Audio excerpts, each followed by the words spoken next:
the streets of Parliament are burning. The denizens of the city, the gleaming light of Horizons Hollow, run screaming as the armies of the Jewel Queen ravage their very existence, tearing their souls from their forms, feasting upon their flesh. Mikhail Bernardo and the heart-blessed army that he has now formed rush the lines and protect all who seek assistance. Van Latour and the armies of the Circle fight in the lower streets of Parliament. The council members of Azembe and all of the other council members rush between shop front to back alley, street to street, protecting all they can. Parliament is swarmed, and it burns. Teetering in the sky, it draws ever closer to the dream sphere. The energy's pulling it off kilter, off its axis. It hangs in the sky, threatening to fall. Welcome to the finale of Daggerheart.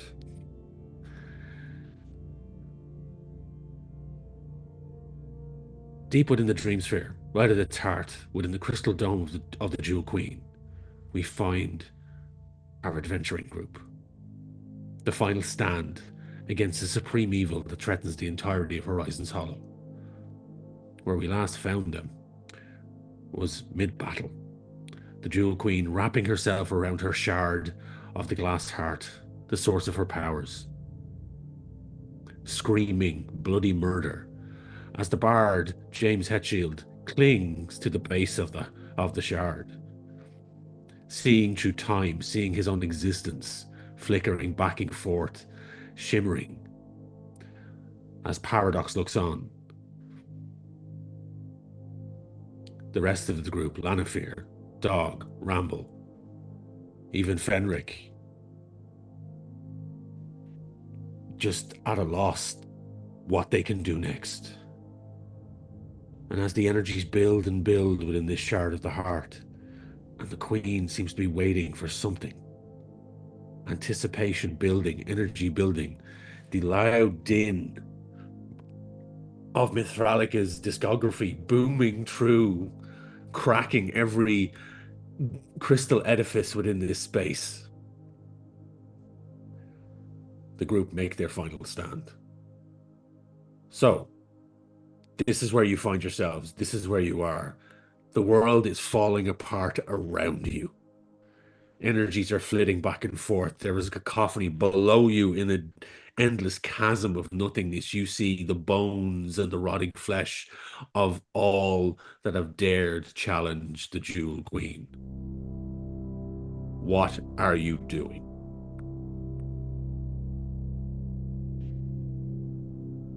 Well, I believe Lanafir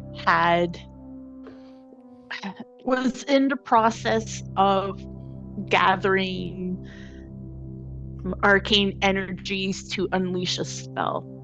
Yeah. That she was aiming directly at the Jewel Queen, and Arcana permitting, the glass heart as well. Okay.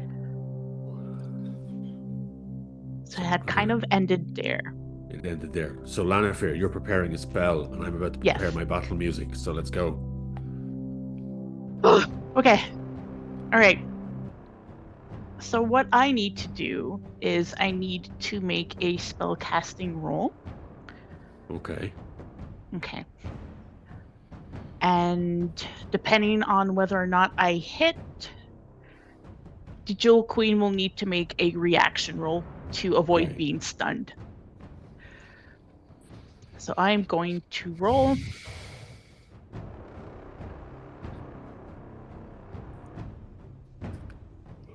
That is a 26 with hope. Oh, and what do I have to roll against? Do I have to beat the 26? Yes. Okay. Okay. Let me just bring up the quick stats here. Oh, here we go. His Wayne adds 26 fear to the roll. I rolled terribly. I rolled a 9.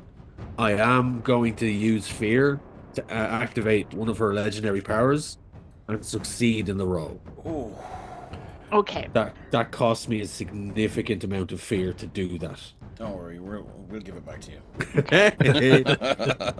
So The concept, no, not the ability. okay. So the spell that I was trying to cast is Stunning Sunlight. Okay. So make a spellcast roll to unleash powerful rays of burning sunlight. On a success, spend any number of hope and force that many targets to succeed. So you spent fear to pass the roll, so you beat the 26. Yeah. Then it doesn't. The Doesn't spell do kind anything at of all. nope fizzles out according to the writing of the spell. What happens in this moment? You cast the spell, and it seems to impact the queen and the shard of the heart. As it hits and starts to crackle over her form, she pulls the energy inwards, and that damaged center eye that Ramble had jammed his axe into, it starts to crackle with this arcane pulse as she turns and points a finger at you, Lanfear. I need you to make let me see now. I need you to make an agility roll. Agility. Actually, Awesome. I'll let you pick. I'll let you pick agility or finesse, whatever is better for you. Definitely agility. Okay. And she is flying, so okay. That's a 10 with fear. You watch as all sound goes out of the space as her finger points at you, and there is a blinding light, and you cannot see anything. You feel that you're not there in the space anymore, as all sense of feeling is gone, and you feel like you're falling. It is a strange sensation. Your stomach kind of lurches up a bit because you're like, you were floating anyway. I take it you were probably buzzing around and flying. Yeah. But it's like, it feels like everything's rushing past you as you kind of pop out of existence for a second. And the rest of you look and ramble. If you're looking for Lanfear in that space, Lanfear is gone. Lanfear has just gone, and she is no longer there. As you find yourself hurtling through a white void of nothingness. Who else wants to jump in at this point? Ramble, I think you were still clinging from the ceiling. Yeah, so I'm still on the ceiling. Yeah. I'm taking a moment to kind of, at that moment, I was just taking a moment to reconnect with Mahavira, because I'm down to 4 cards in my vault. So I just want to, first off, the turn is going to be boring mechanical. I just need to sort out my head style things, and then we'll do the. So I drop in. I spend a stress to put something out of my vault, which puts me up to 6 stress. I then drink I think it's the Star Drop brew from last time. Yes. And I clear all that stress. Nice. I go back into my vault and I'll take something out that costs me 4 stress. Okay. So that's 4 stress back on now. And while I'm putting that in, what's the ceiling like above the Queen? The ceiling above the Queen, as you look up, there is stalactites hanging down. The crystallized formations are cracking, and there are chunks of it falling and smashing into the ground below. Where you've been moving, if you are going to move into the vicinity of that, I will need an agility roll from you. I think my question here now is there a very large stalactite right above her head? There would be a few around her, yes. I would like to essentially just attack the ceiling above, and I want to rain her in stalactite. Okay. The aim to try to trap her where she is. Okay, yeah, sure. Give me, how are you going to attack this? You're going to use your axe or using something else? This will just be with my axe. I haven't got anything else I can usefully do at this point, but I don't need to go any closer than... I don't need to go too close to her. because my Okay. axe, obviously, I can use that at close range rather Yeah. than. So just be an attack with the axe. Go for it. Sorry, I'm just trying to. Everything's going a bit slow. I don't think that impacts. Oh, it does impact on my damage. Sorry, I just need to.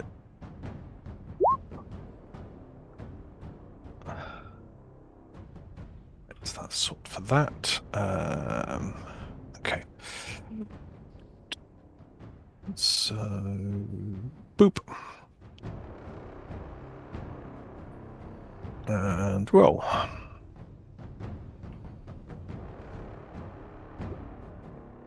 And it's a 10 fear.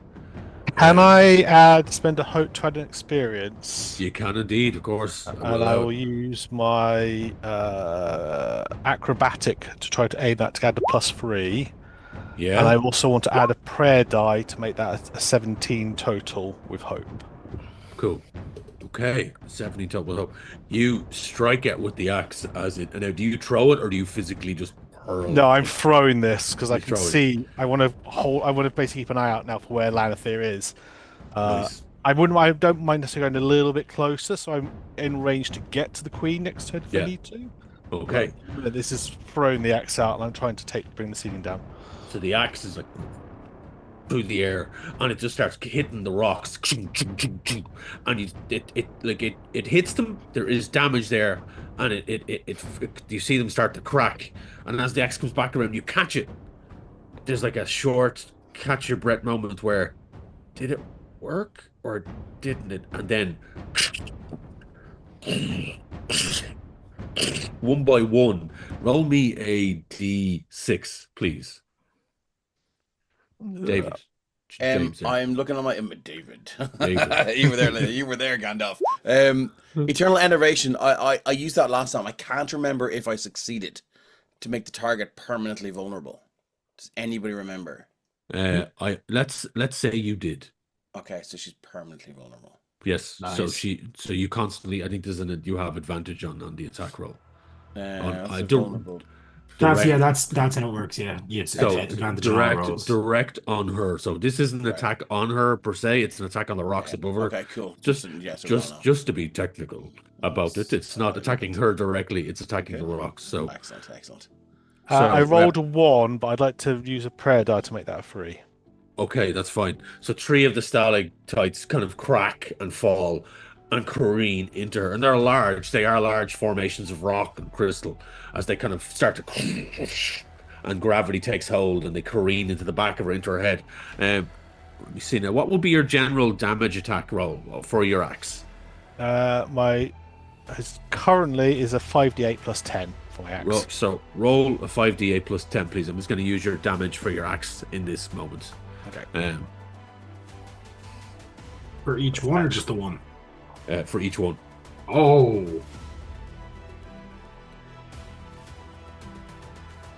God, I love this system. It's a 32. That's for the first one. So Oh, you want 32 to roll points 3 for- times? 3 times for each of them, please. Yes. Okay, I'm sorry, I thought you were going to use that for settle 3. All right. No.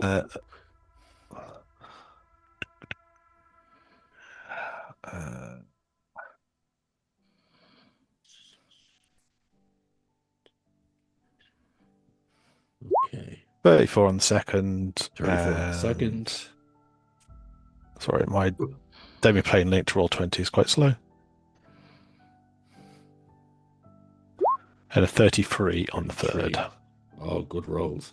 So these each kind of hitting her on the head, on the shoulder, down her back, and she kind of stumbles and falls and kind of slides down the crystal. As you see now, there is like a deep gash in the top of her head where one of her kind of mal-shaped horns is broken off at the root, and it's just peeled away, and you see skin flap hanging down, and there's a kind of an ooze.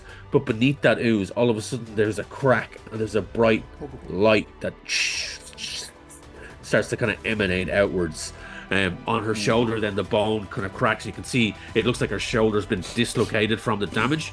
And the last one that hits her in the mass of her body on the side as she falls, and it actually embeds itself in her, and part of it then breaks off, so she has part of the rock in her body. She's like, "Ah!"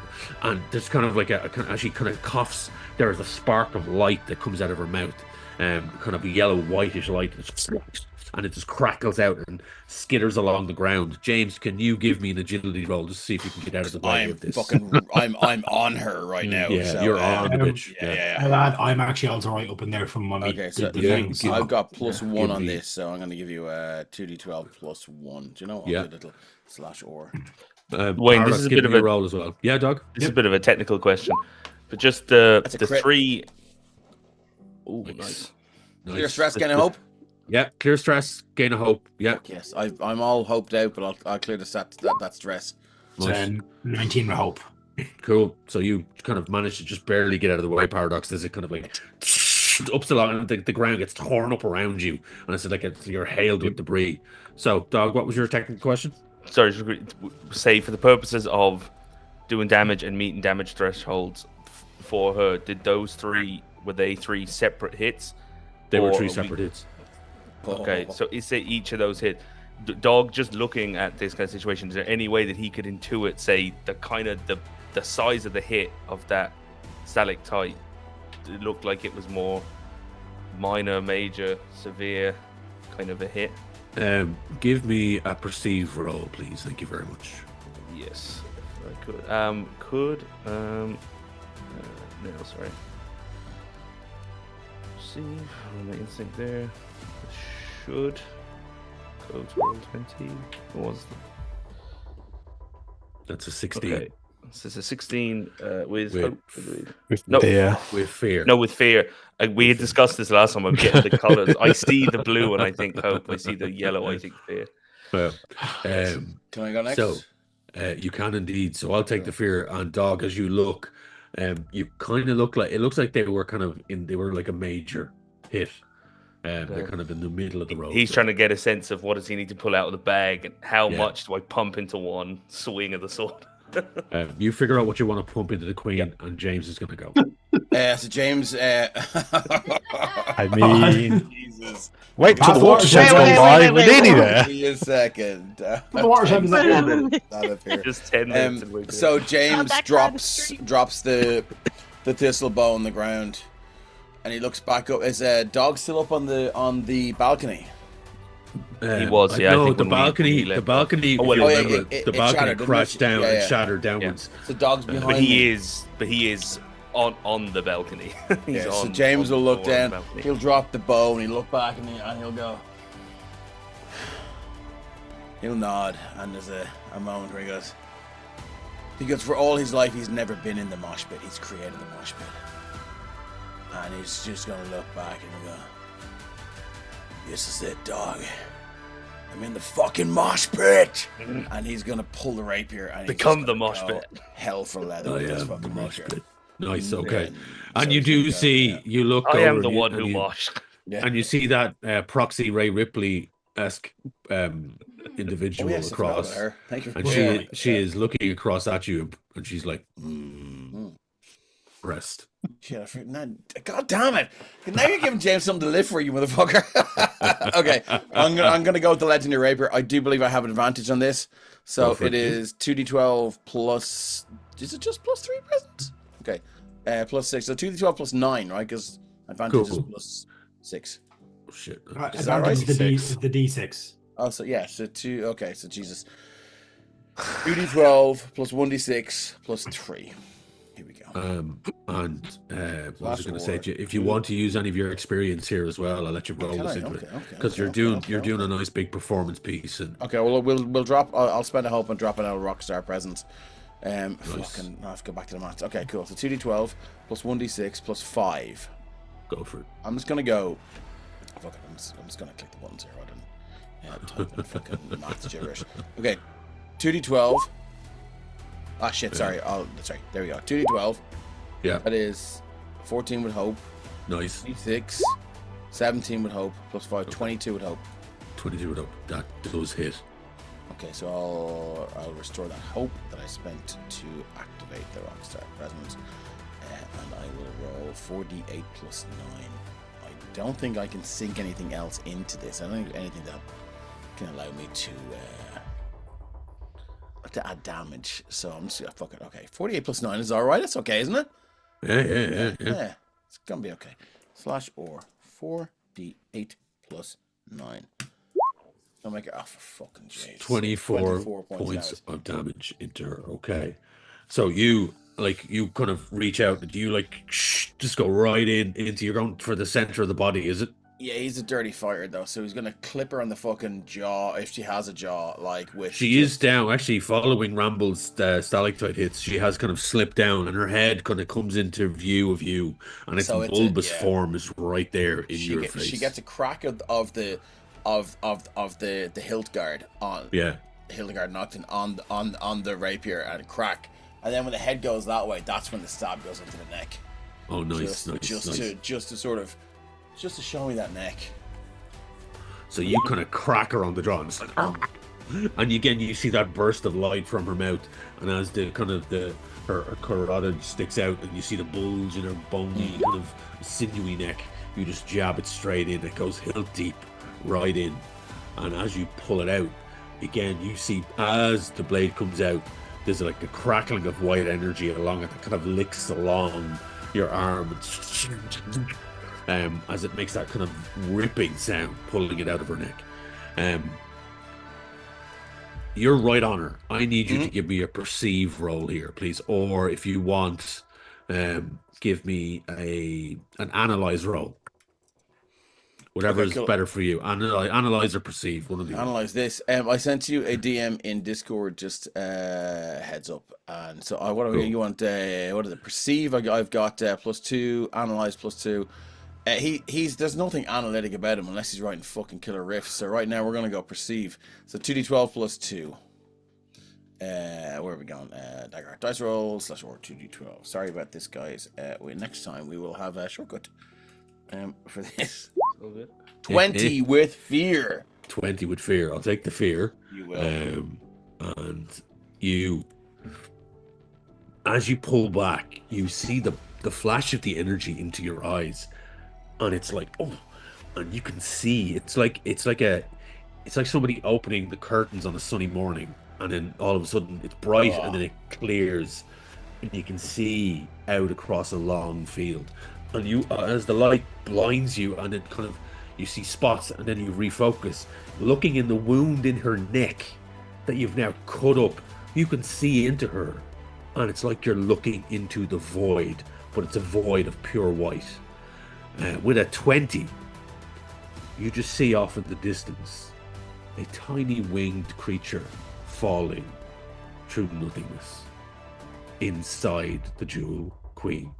And that's all I can do until that was with fear, so it's your turn. That is with fear, so it's my turn. So I'm going to take the spotlight back. I am going to spend a few fear. Leave me.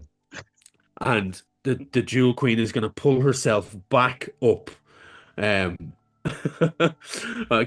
Jewel is going to pull herself back up onto the crystal. Energy now eking from her form in different kind of cuts and bruises and gashes. And she embraces the crystal one final time as energy pulsates through it, and there is a blinding light and an echoing scream throughout the entire cavern. I need every single person to give me either an agility or you can give me a dodge or a leap or a control roll here, because you are basically holding onto your essence in this moment. So I need to pick between those. Yeah, go for it. Can I spend a hope and give Dog advantage on this? Yes, you can. And anyone, you can assist each other in this moment. Okay, I'm going to drop a hope and give Dog advantage in this. We've been in the mosh pit loads of times, and we've looked out for each other. I've already rolled. Just before you'd said that, I clicked. It's gone through. So I don't know if that's a bit meta. He's going to do it anyway. Yeah, I'm happy to spend that hope, because it's about the sentiment, not the result. Cool. 100%. Go for it. So that'll be a 19 with fear. I'd like to do the same for James, as Paradox, still invisible, it kind of maneuvers between whatever this because he's in his massive form with his nature spirit thing. So he's gonna shove himself between James and the blast that's coming out. Ramble, you watch as your guide who brought you here in the skiff kind of climbs up onto the wall and leaps out and kind of grabs you as you are shaken. What did you roll, Ramble? You rolled I an 18. rolled an 18 with You help. managed to cling on, but it's kind of like she's kind of going for you just in case you're going to fall. As she gets next to you, and it's going to bolster you as well in this moment. There is a blinding flash of light. Fenric is there as well, and he is all of a sudden sees this happen and clasps his hands together, and a large globe of bright light shoots out from him and seems to buffer against this energy that's crackling from the Queen. As for a split moment, he holds the energy at bay as you all scramble and try and help each other and chase this energy back. James. Just a question: is Lannifer, if I look into the wound, is Lannifer fire range or is she past fire So range? when you looked in, it looked like she was just off in the distance falling. So, but just- range-wise, is it past fire range? It's past fire range. Okay, Yeah. good. To know. And there is a moment where you all start to, like, at different points within this space, you're all congregating, clumping together, trying to protect yourselves against this energy as Fenric casts this kind of energy shield that pushes against it. And it looks like for a split second it's going to win, and I'm going to roll for him. Sorry, D12s. Two big chunky ones. Oh, that is good. That is a 12 with hope. He Can I continues. add a 4 to that to make that 16? Yeah, I use up 6, another prayer die. Actually, it's more than 12. That's actually, where's the card sheet? What's he got? Where's his modifier? So he has a +8. So that's a 20 plus 4, so 24 in total. He pushes against this blinding energy that emanates out of the Jewel Queen that is now destroying sections of this entire dome as large chunks of the wall. Only half of it. I'm so stressed. Nice. As large chunks of this start to push away, you and as you're kind of all huddled, as the energy dome expands out and covers each of you in turn over time, as Fenric is pushing against it, blood starts to seep out of the corner of his eyes, a sensation he hasn't felt in an age since he has been generally non-corporeal for the most of it. But he's as his dome pushes and pushes and pushes and pushes, and the Queen screams, and all of her form starts to crack and shatter, and her multi-eyed face, the eyes kind of glow and crack within their sockets as the two energy fields push against each other and fend each other off. There is a blinding flash of light, and in that moment, you all lose consciousness. Did we win? And I'm going to stop the battle music there. I refuse to lose consciousness. Damn it! I'm just going to. I'm a robot, Wayne. Do I have consciousnness to lose? No, I'm joking. You're in standby mode, big boy. Yeah, you go into That's a standby question mode. for Isaac Asimov. Someone quick, press the reboot button. Yeah, updates installing. Do not power down. Paradox. Blue screen. Yeah. Yeah. So nothingness. Lannifer, you are falling through a bright light,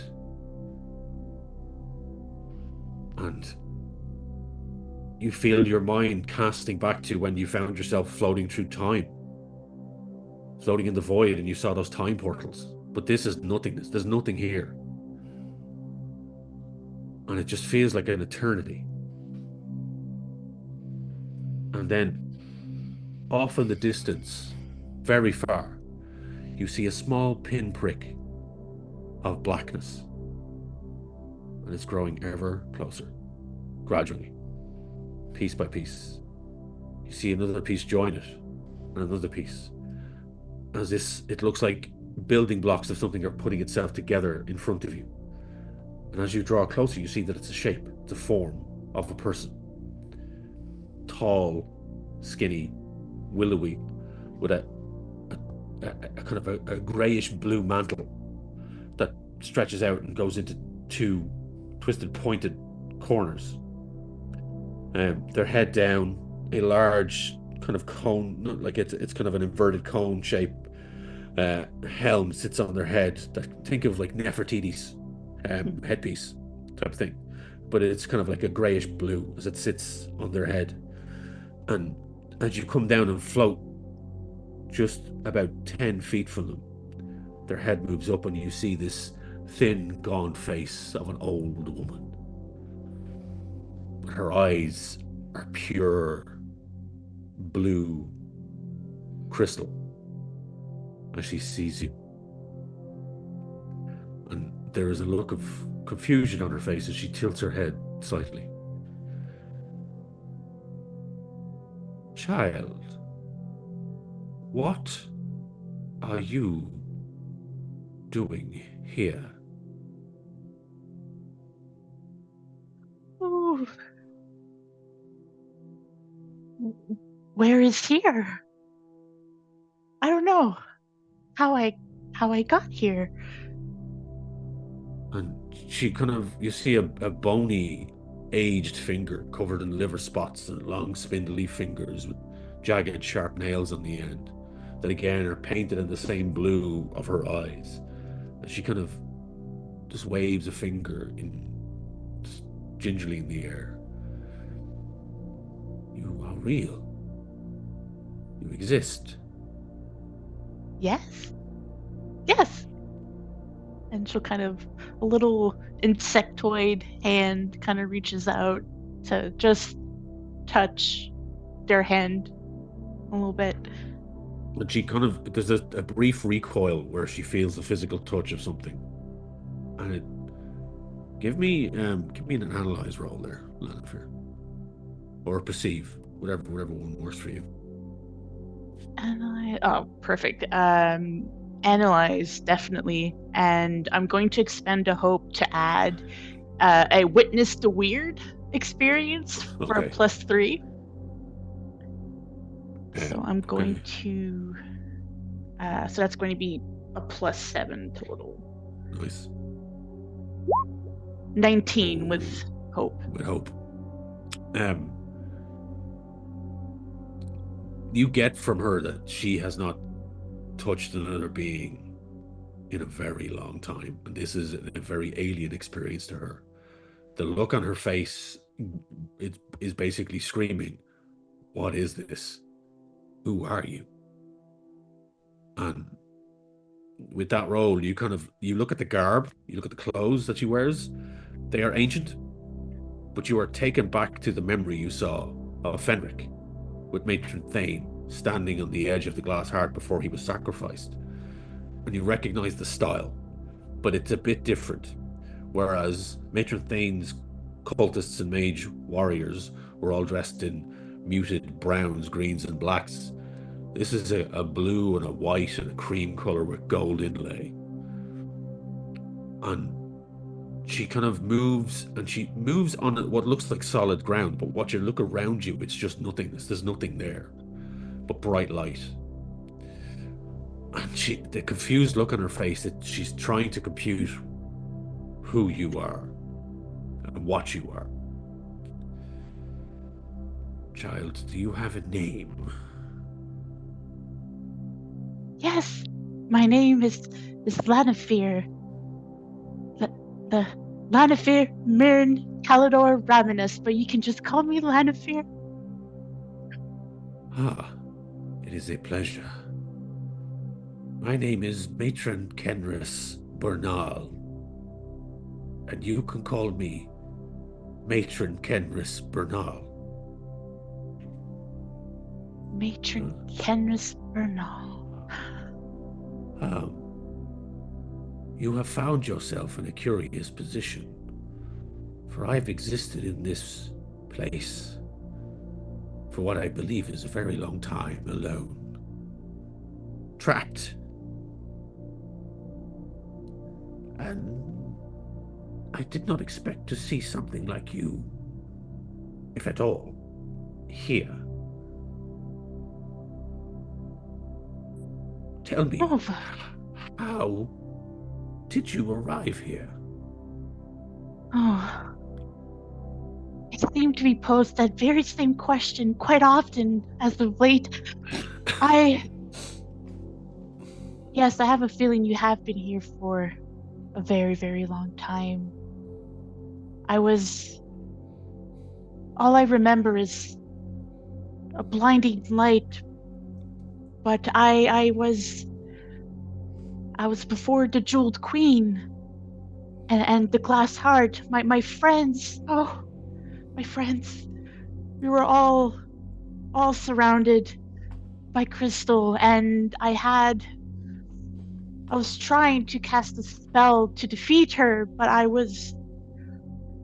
never felt such magic before. One moment I was there, and now I'm simply floating You in nothing.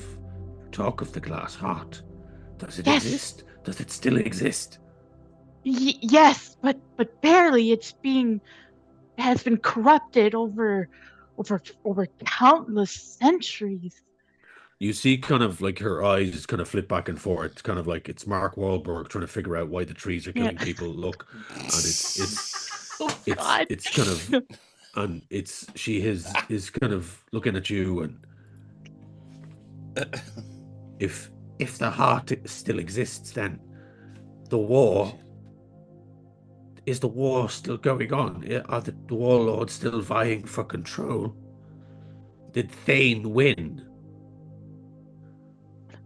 I think, and she kind of like floats a bit closer. I think it would be easier if I showed you. Do you mind? And she'll kind of reach for her hand again without touching it, but she'll Yeah. wait until, yeah. She kind of again does a slight recoil, and then she puts her hand forward again once more, gingerly. This will feel very strange, but I think you will understand if I show you like this. And very gently, she'll enclose her little fairy hands, her little insect hands, and her pale, almost like emaciated hand. And just in a moment, like their two minds kind of connect. And through Land of Fear, the matron would be able to see the adventure in its totality, but in like brief flashes in quick succession up until Previously the on moment. Daggerheart. Yeah. Previously on Daggerheart. Yeah. And it's just all of the episodes so far. She gets that in like 5 seconds. And there's like a full shock of like, oh, it's like it's Neo learning kung fu, like that whole like what. There you go. Yeah. And it's Neo learning kung fu, and it's kind of just it flashes in her eyes. There's like a crackle of energy between the two of you, and she kind of gasps. She comes out of it. She's like,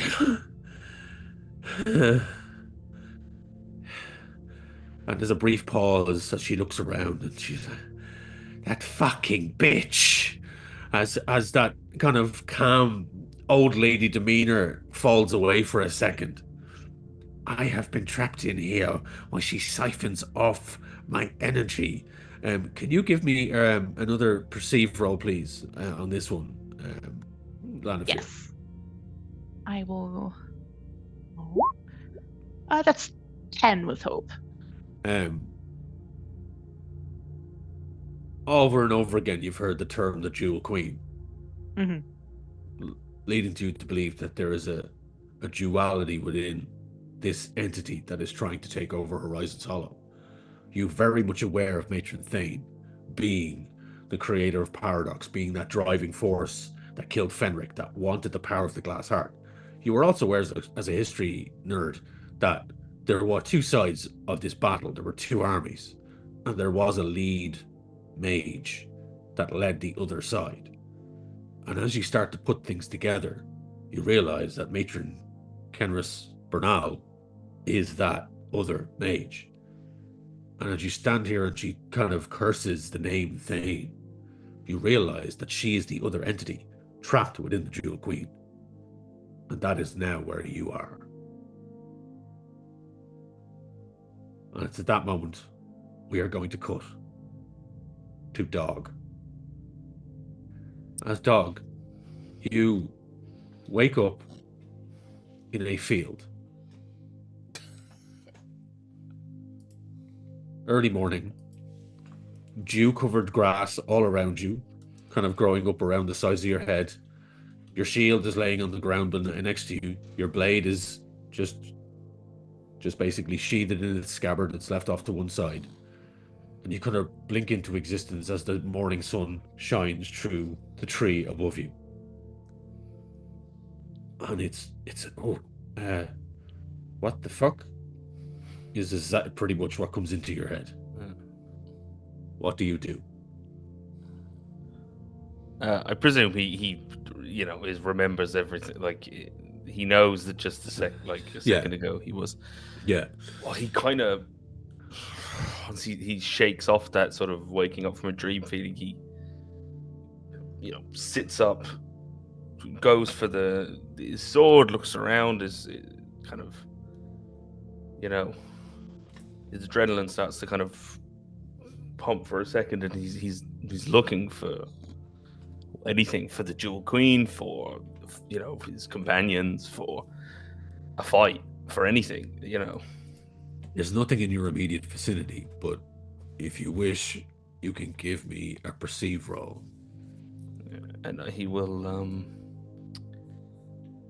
he'll do his best to try and figure out where he is. Is this a trick? Is this... So that is 16 once again with fear. I'm rolling all the fear tonight. It's on brand for Dog. You sit up, stand up, pick up your belongings, strap your shield and your blade over your shoulder, and walk out into what is a meadow. And the meadow is familiar in a way. It's weird. You're kind of looking around going, I know this place. And then you harken back to other moments where you've been like, you're kind of like, you're a fighter. You hit things and they go down. That's what you do. You are getting sick and tired of all this magic bullshit. Of being teleported. Like, it's like, fuck this shit again. That is the level up, the final experience I gave him is I fucking hate magic.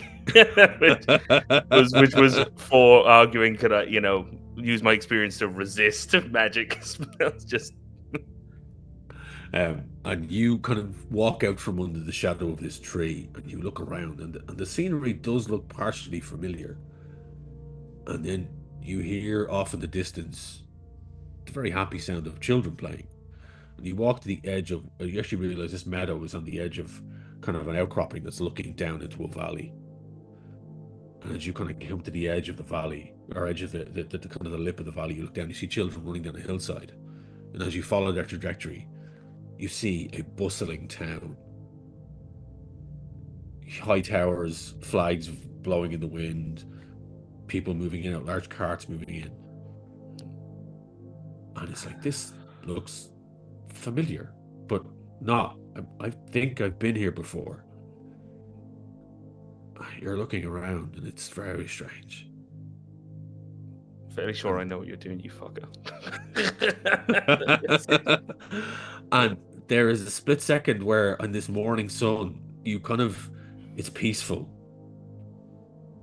And then all of a sudden, a looming shadow, like the Death Star coming over the top of the camera, a looming shadow comes through the sky, and you are covered in darkness as you look up, and you see just underneath, about 300 feet, 400 feet in the air, the crackling underside of energy of the City of Parliament as it hurtles and gets pulled down, down, down, and you could do nothing but just watch as it crashes into what will be your home of Crater Town. And then there is blinding light. And we move to Paradox. Yay, drama. I think I know where you're going to go with this. Paradox, you were standing in the clearing that you saw yourself being constructed in. Yep. The matron Thane standing over an altar. But you're not there. Instead, there are multiple parts of clanks strewn about the forest floor. Multiple resonance crystals that have been zapped of their energies scattered around. And you see a frustrated Thane pacing back and forth as she slams her staff into the ground and leaves it standing there by itself as she paces back and forth, cursing, arcane energies crackling off her fingers. Her tall, willowy form cursing under her breath. And you see a multitude of half-built clanks, some with organic parts inserted, some with hollow chest pieces with a casing where a resonance crystal should sit but doesn't. And you see a multitude of different faces, just about similar to yours. Give me a perceive roll, please. You got it. As Dave would say, coming at you like Cleopatra. Give me 1 second.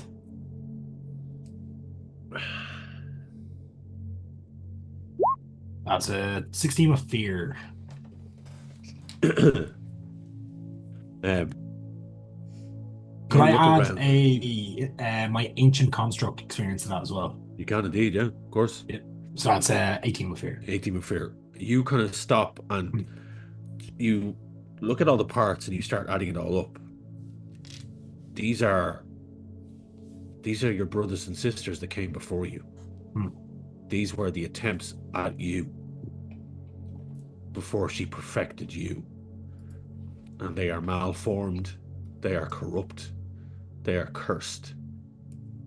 They do not function, and ones that barely do have a half-life as they twitch and sit and as kind of a broken voice box emulates a voice that just begs for death in that moment.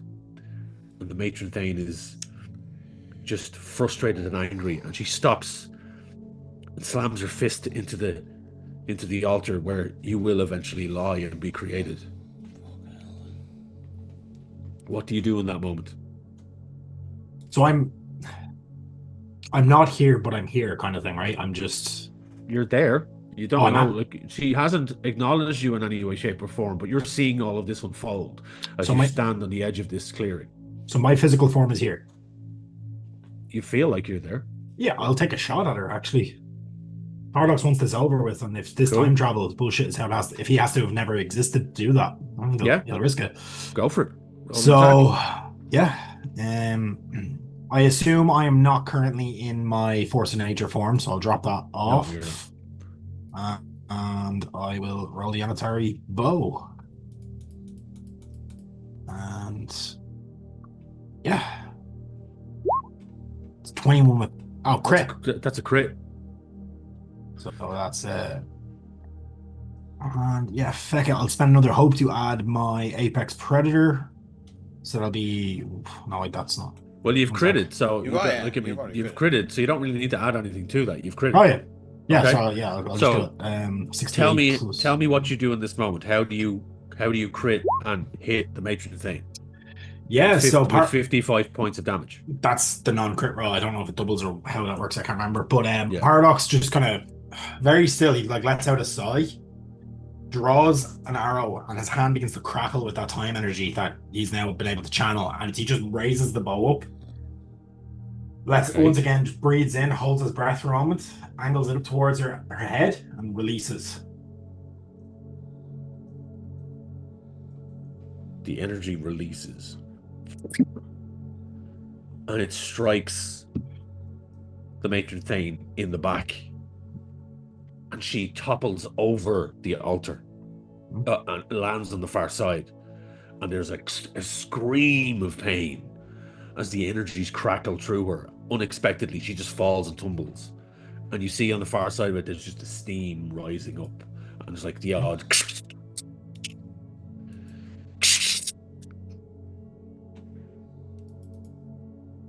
And then there's silence for a period of time and nothing happens. And then you're approaching? Yeah, he's approaching the altar. He's drawn his legendary bone dagger out of his leg sheath. Okay. If she's on the ground, he's going for the finish moment. If she's over there, Okay.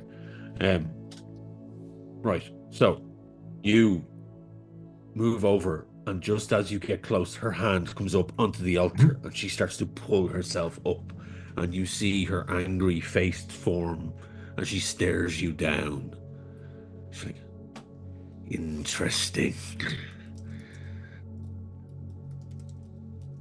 I think you will do. And she is going to cast really quickly at you. Yep. Okay. That is... Timey-wimey bullshit. That I is wonder a if you 20... just- Yeah. Go on. No, go ahead, Dave. What were you going to say? No, I was just wondering if you had not engaged her, would she have not made you? That's the question. That's his name. It's in his name. Paradox. Timey-wimey oh man. Oh, sorry. Well, like I actually thought my mic was closed. Sorry. as all the good. name indicates, he's a paradox. Yeah. You are your own grandfather, Paradox. Yeah. No. Does a 28 hit you? 28 most certainly does. It's 10 above my AC or my evasion, if that matters. So- I don't think it does. Her hand, it's like there's a shadow form of her hand extends itself, and you are just grappled, and you feel energies pulsate through you. You take...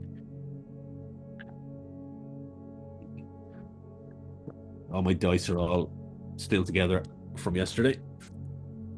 Take your time. You take 9, 8, If I had my massive form, I couldn't be grappled. Damn it. 34 points of damage into you, Yep. and you're That will- grappled. 1 sec, Wayne. I'll just check my threshold. That is major, so I'm going to mark an armor slot and drop that to a minor. Is that coming off my same HP as I had before? It is. Yep, grand. As she pulls you forward, and it's like a whip that drags you and flips you through the air and slams you onto the altar. Could I try lash out with a strike with my paired set of weapons as she swings me? You are currently grappled, so you'll have to try and beat the grapple.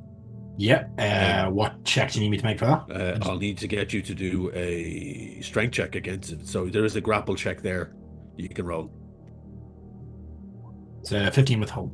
15 with hope. Unfortunately, that does not break her grapple. Nope, but I'll take the hope back. But take the hope. That's what I was kind of fishing for. Yeah. And she slams you down in, and you see her staff. She puts her hand out with the other hand, and the staff flies into it. And she just starts casting spells. And you feel in the space, you just feel like somebody's cutting into you with a million knives as she's trying to figure out what you are and how you're put together. And that's where we're going to leave Paradox. Yep. Ramble. Self-fulfilling prophecies. I'm hiding immediately. You can't find me. Ramble. Hi. You are at home. Everything Okay. is great. Lovely. You're with your family. Lanafir is there. Okay. There's a Marvelous. festival in your village. The fires are lit, food is being cooked, and everyone is having an amazing time. You should really try the curry. It's very good. Oh, this is a heavy bowl. I had to put it on the Wait. table. Just handing I over, want not to go to you. dancing. Oh, The dancing Fine. goes all night. It really will not stop till next week. I mean, you've how got do I eat all of this? I can try. I will try. Have the giant wooden spoon. And it's revelry all around you. It's happiness, it's joy, and you feel everyone is safe and protected. And as you sit there, you look and you see your extended family is there. Your mother, your father, all your siblings. And then something strikes you as strange. Members of your family are here that have never met Lanafir because they have passed away. They're gone. How old am I at the minute? You're the age that you are now. Okay. And they're Anna? members of... Yeah.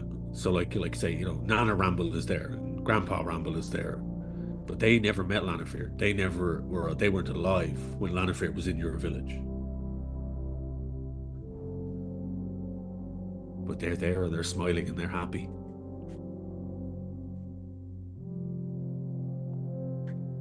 You'll excuse me one moment. I just need to... I'll be right back. No, You we'll know look where to after you. find me. I absolutely do. And I'm going to head towards the shrine of Mahavira. And it's in like it's got a place of prominence in your town, and as many people worship here. And you approach the shrine, and it is surrounded by offerings, flowers, fruits, the usual things, large jugs of a local goat type creature that everyone milks and drinks on a daily basis, and that's there. Some of those things might have more than just. There might be a splash of something alcoholic, perchance, in that. Yeah, and you approach, and the statue is there as it always is. And again, it's comfortable, it's safe, there's protection.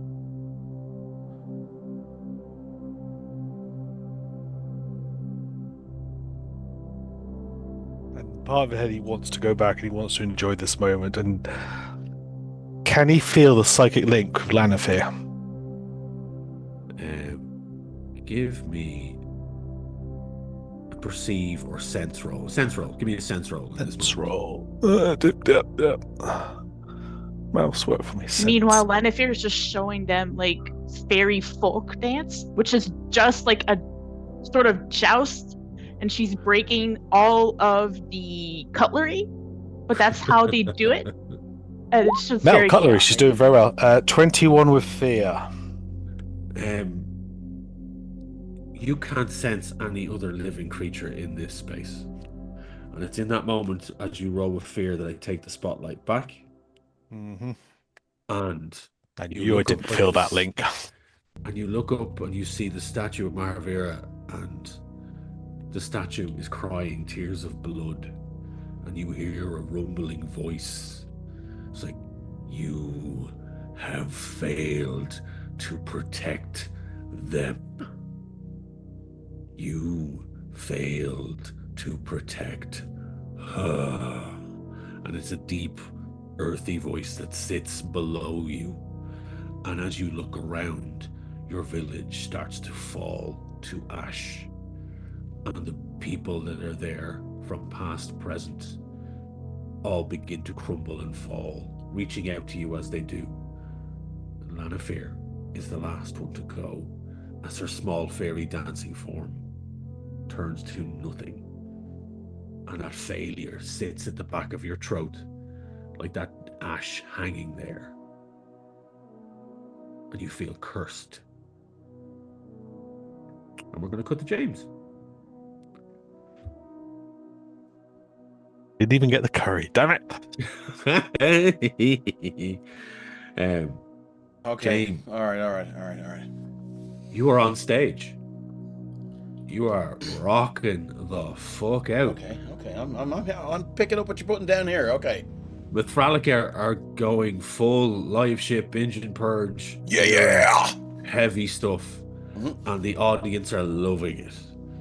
You are up and down the stage, full like frontman energy. This is Metronic in 1989, not like 2009. Yeah, still Okay, within your trash, dark metal era. Skinny jeans were fucking like Full we can on. still run. There's no like when Zimmer frames needed or anything like that.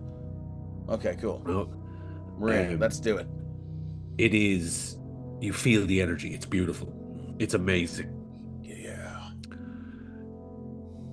And you look to the side, and you remember, like, you feel younger. You look younger. Everything is amazing. This is your heyday. This is where you were on top of the world. I mean, hold on. This is he still thinks he's there. Where? I mean, like present James. Don't say that to me. Present James. You telling me like there is a heyday? He's not still there? Because James truly believes he's still there. No one has told him he's not. Sure. Okay. But Only heavily hinted at it. Yes. But this era is what you wanted to recapture by going on the road. This is what you were looking for. Yeah. And now it feels like you found it. Okay. And it's like it's the full hair. You know, you've used the arcane spray. It's now fully permed. It's ready to go. It's bouffant to fuck. Okay. And it's like, yeah. And you're looking out to the crowd, and it's like, amazing. And then you look to the side. You look to the side of the stage, and Dog is there. He fucking better be. I'll pay him. But you remember, hang on, was Dog with me when we were in this era? Was Dog traveling with us when we were in this era? Did I know, dog? And this is all going through your head as you're like hitting the riffs. I need you to give me your perceive roll, please.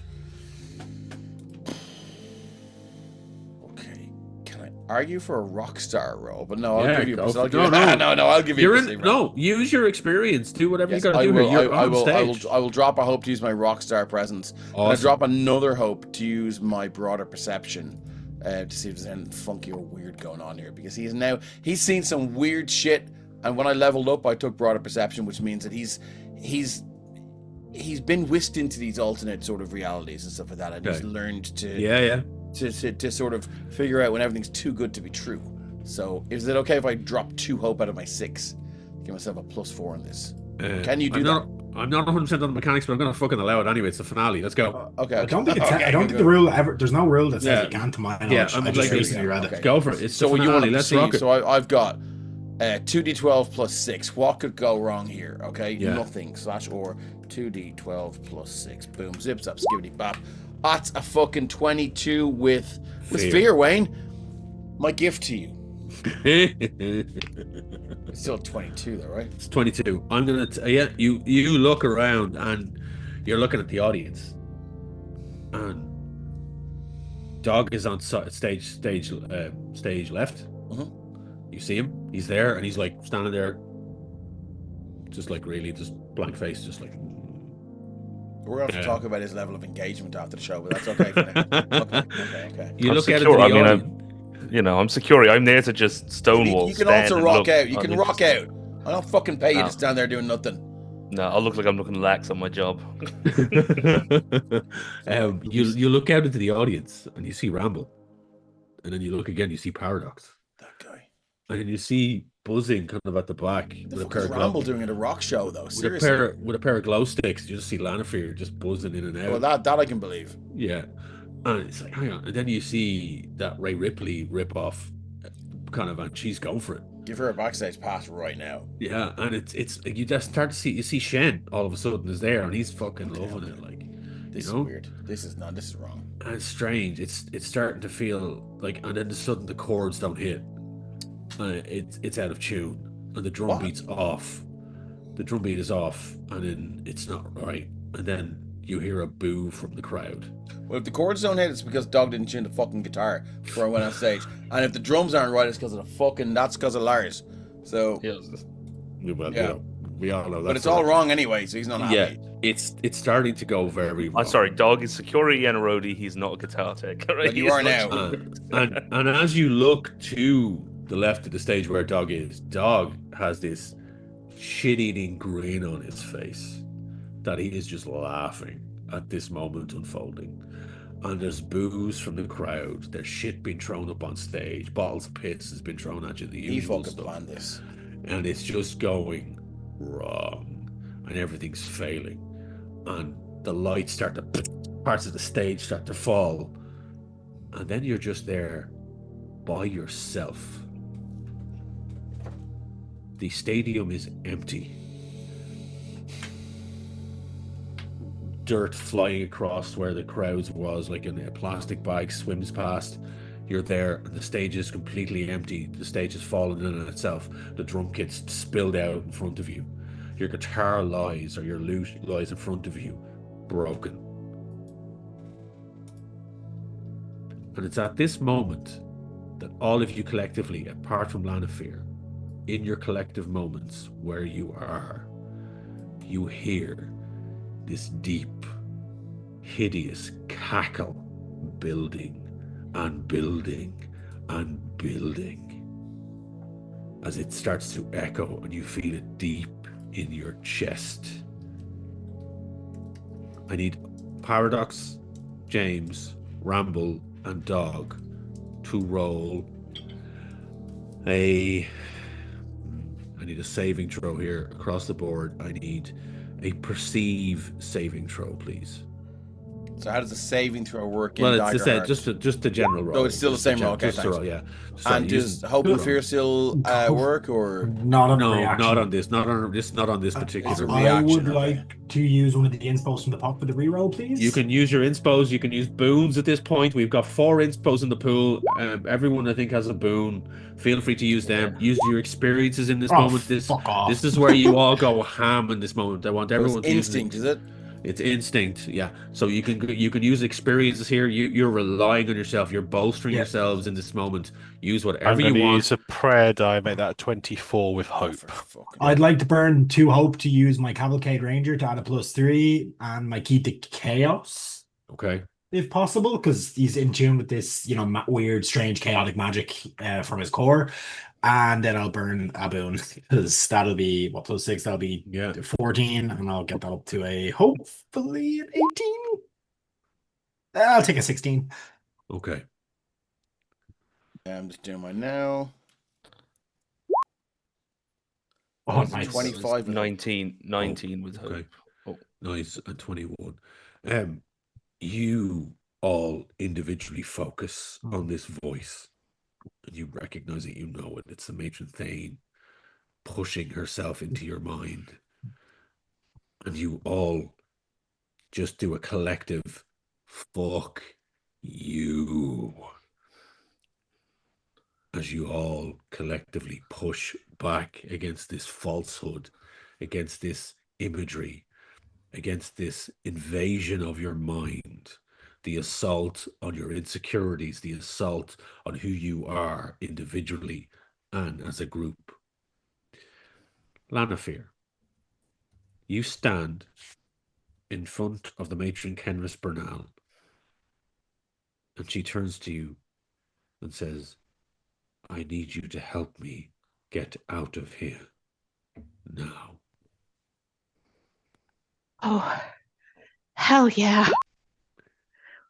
We are, I believe we are in some sort of demiplane inside Matron Thane. However, I think I have a spell that could break us out, but I know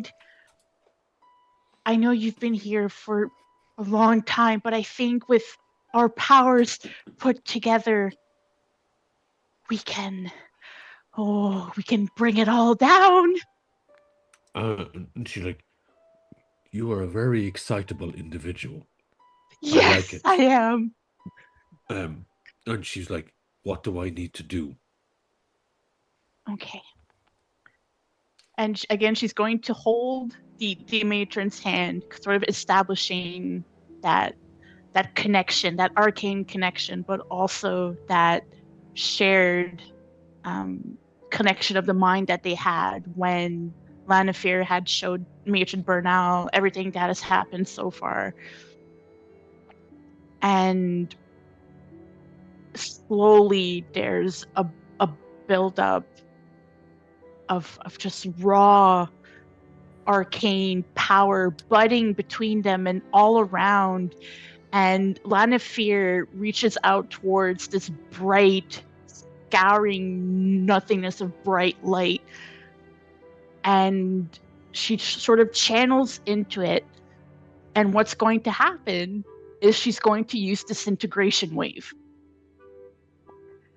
So I'm going to argue my point here. So Disintegration Wave, as written, states any being or creature with a difficulty of 18 or lower is immediately vaporized and cannot be brought back by any means.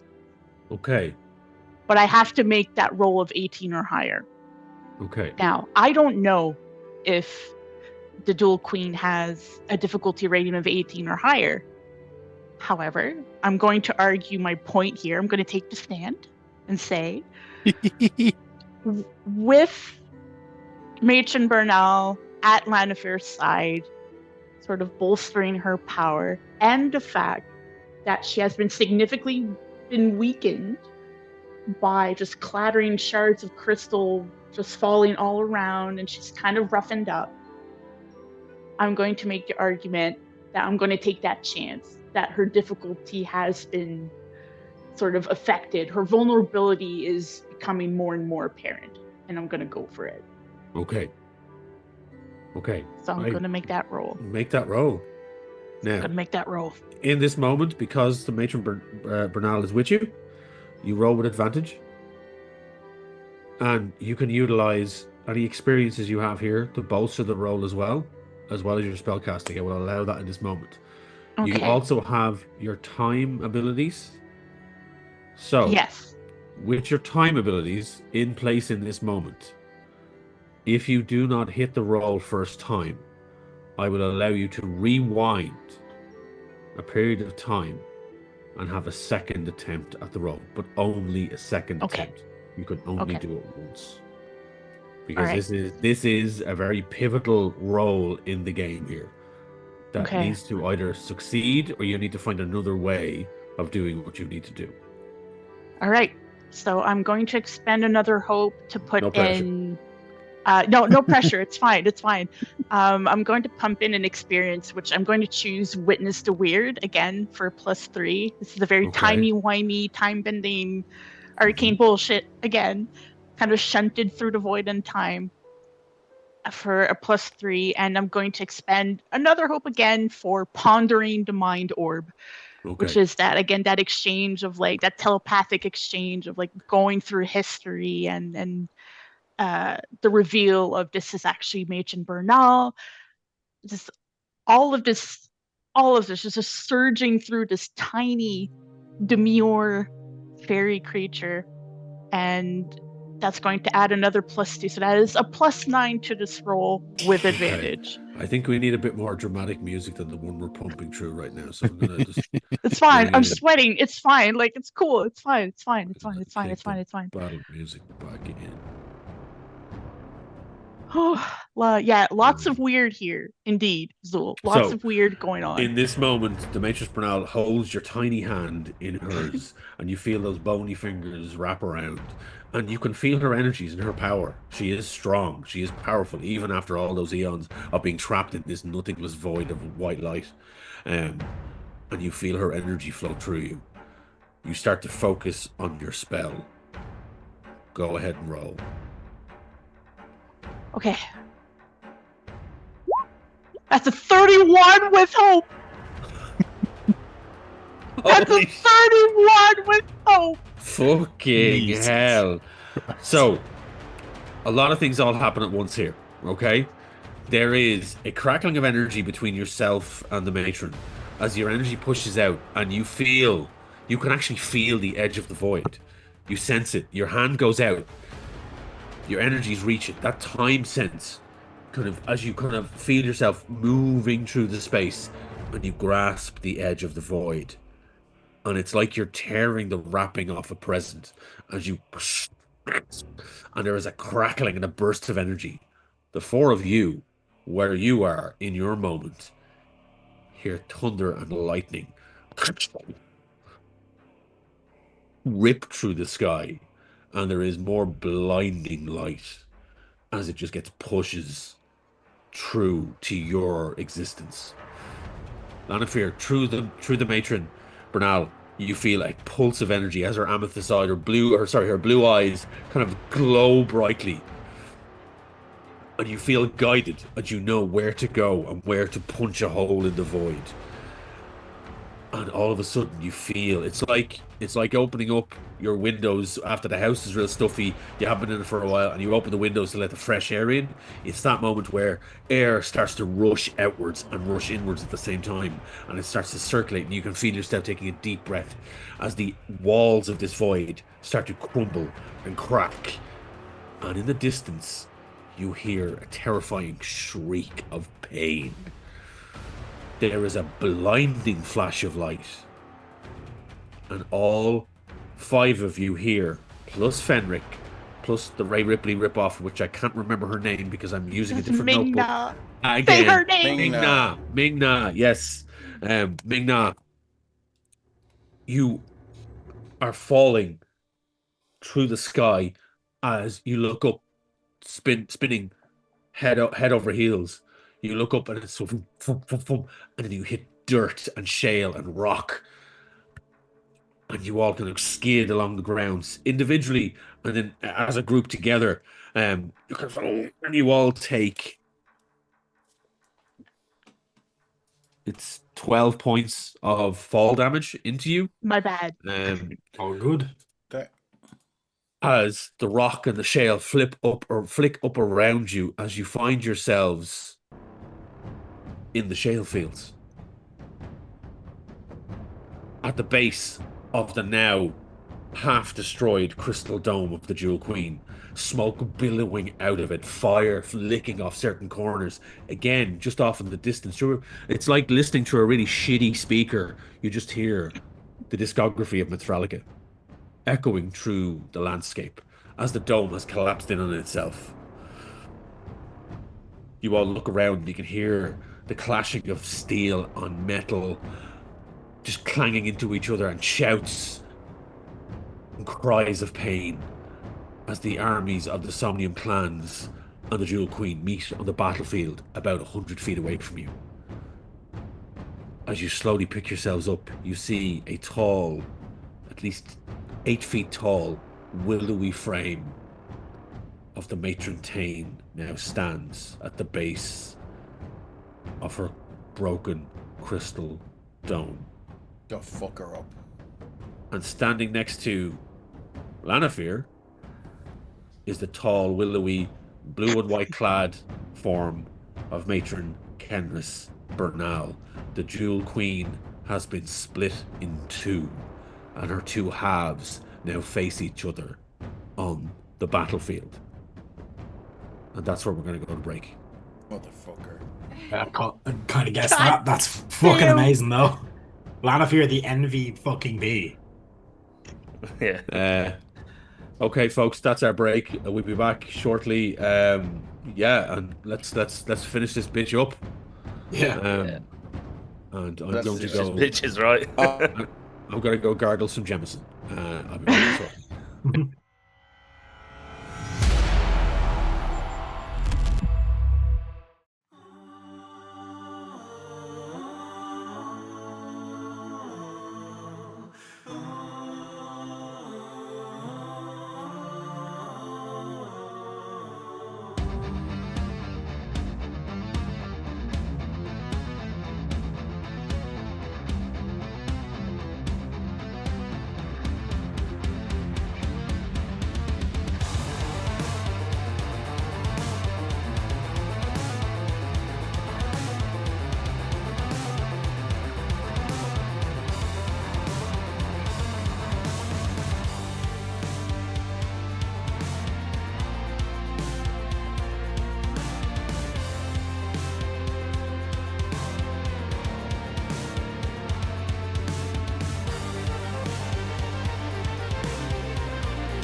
The city of Parliament hangs in the air again once more over the dream sphere. And as our adventurers look to the sky, they see the top of the dome beginning to crackle with golden energy as the two parts of the glass heart threaten each other with connection once more. There is that tilting and shifting of the floating city as it begins to get pulled into the gravity well of the sphere. Tentatively, it hangs just for a second. And then the beams start to reach out, threatening to connect and pull each other close.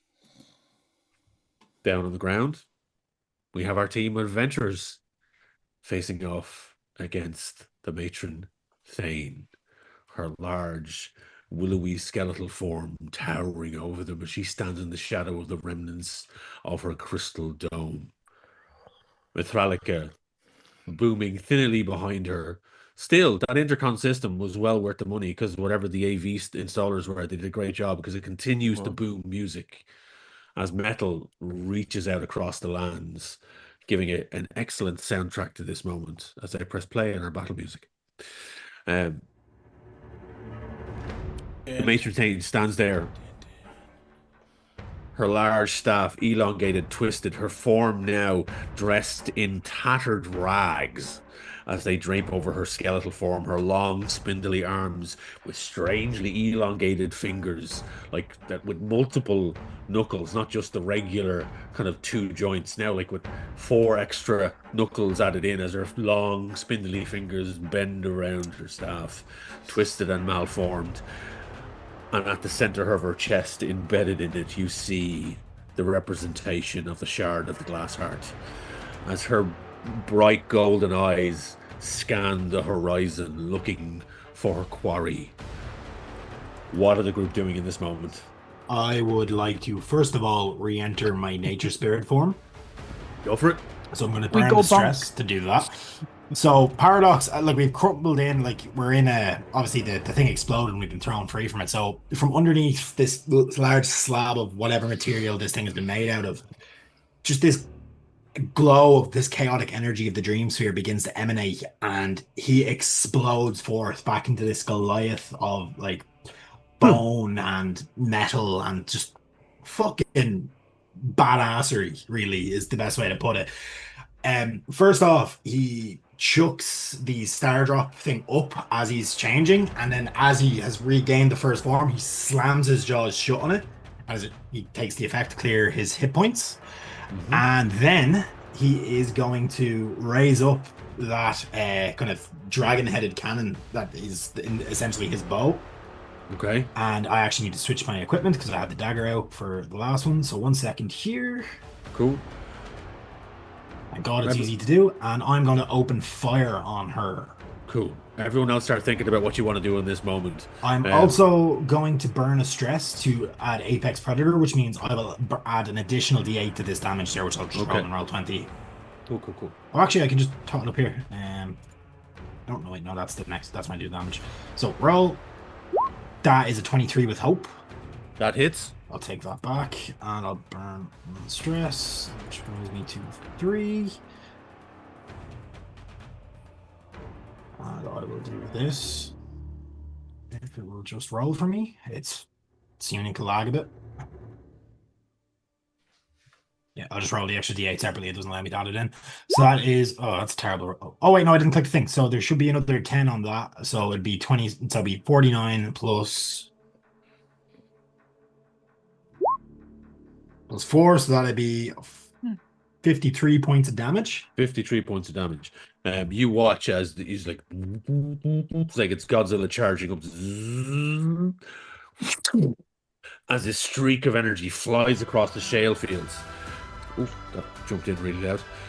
Streak of energy just shouts across the shale fields and just parts the dirt and the rock flicks up around it and streaks out towards her.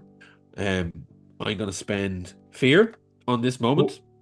Okay, I was going to say Paradox is as he fires, he's going to start charging, and the Now, I'm not going to obviously do an attack until we get to that. But Yeah, that's fine. The kind of ballista kind of falls in on itself, and a blade pops out. And I know with the other hand, he draws his sword, and he gets it right up in her face. Okay, so I spend the fear, and she uses one of her overall reactions to legendary.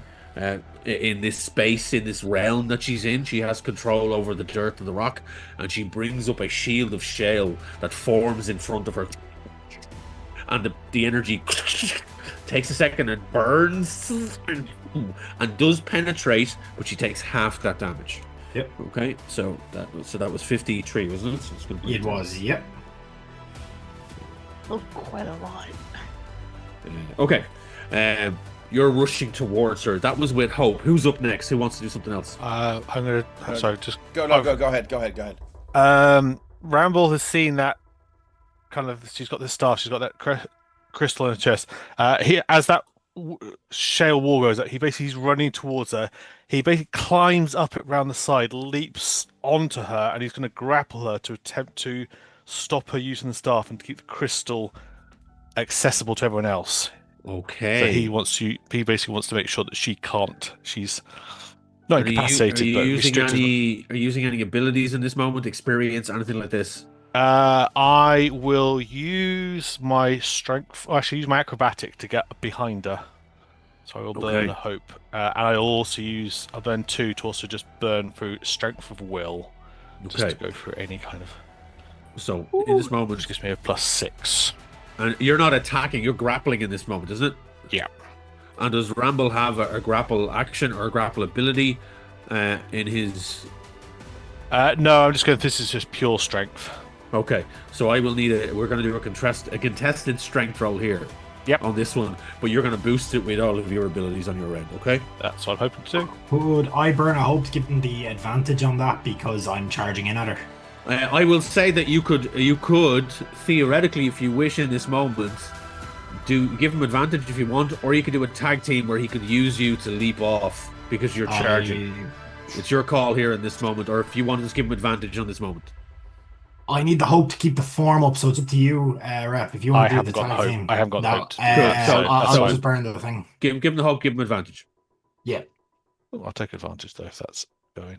And Azul said in the chat, do remember your boons as well.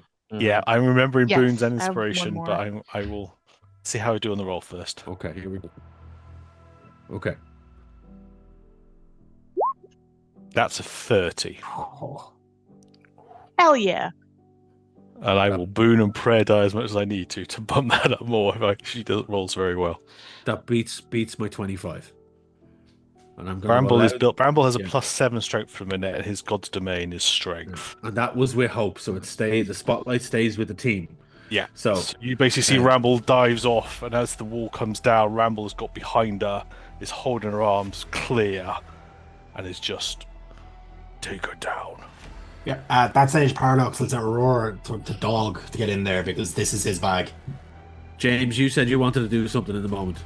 Yeah, so James is gonna. So how far is she? She's close range. Okay.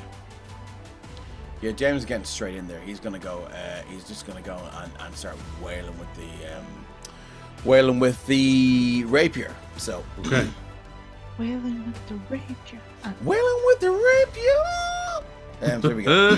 Legendary rapier. So I got +3. So 2d12 +3. Here we go. What could go wrong? Slash or 2d12 +3. Boop. That is a 17 with hope. Okay.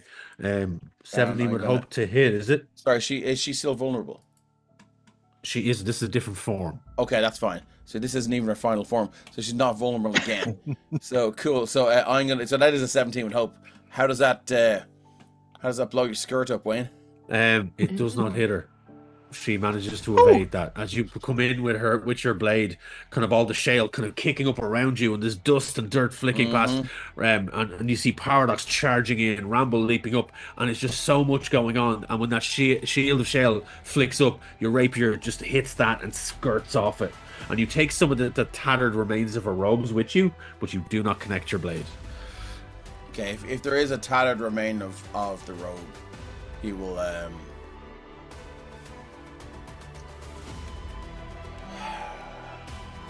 given that you sort of reminded him about how the hair is thinning out, he'll just back in the moment. He'll and presumably she's huge, right?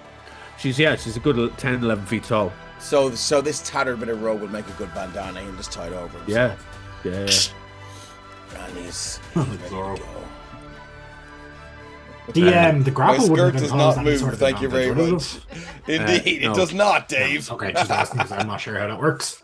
So look, okay, so he's just gonna go. No. That's all he's got. Okay, who else is up next? Dog, Lanafir, what have you Ben, got? did you want to go? Yeah, go ahead. the Yeah, dog- no, if go, she's big guy. not having her turn, he's just running in. This isn't he's aiming for the heart, but this isn't a stab precision thing. He's aiming for the heart by hoping to cut Go her through in to two, the bludgeon her in two. go through the shoulder to get to the heart. Can so- can Lenivere help Dog like a tag team in which she kind of uses her power push to hard fastball him right into her? I love the idea of the fairy fastball specialing the giant Yes. bruiser, like a With a reverse giant fast- sword.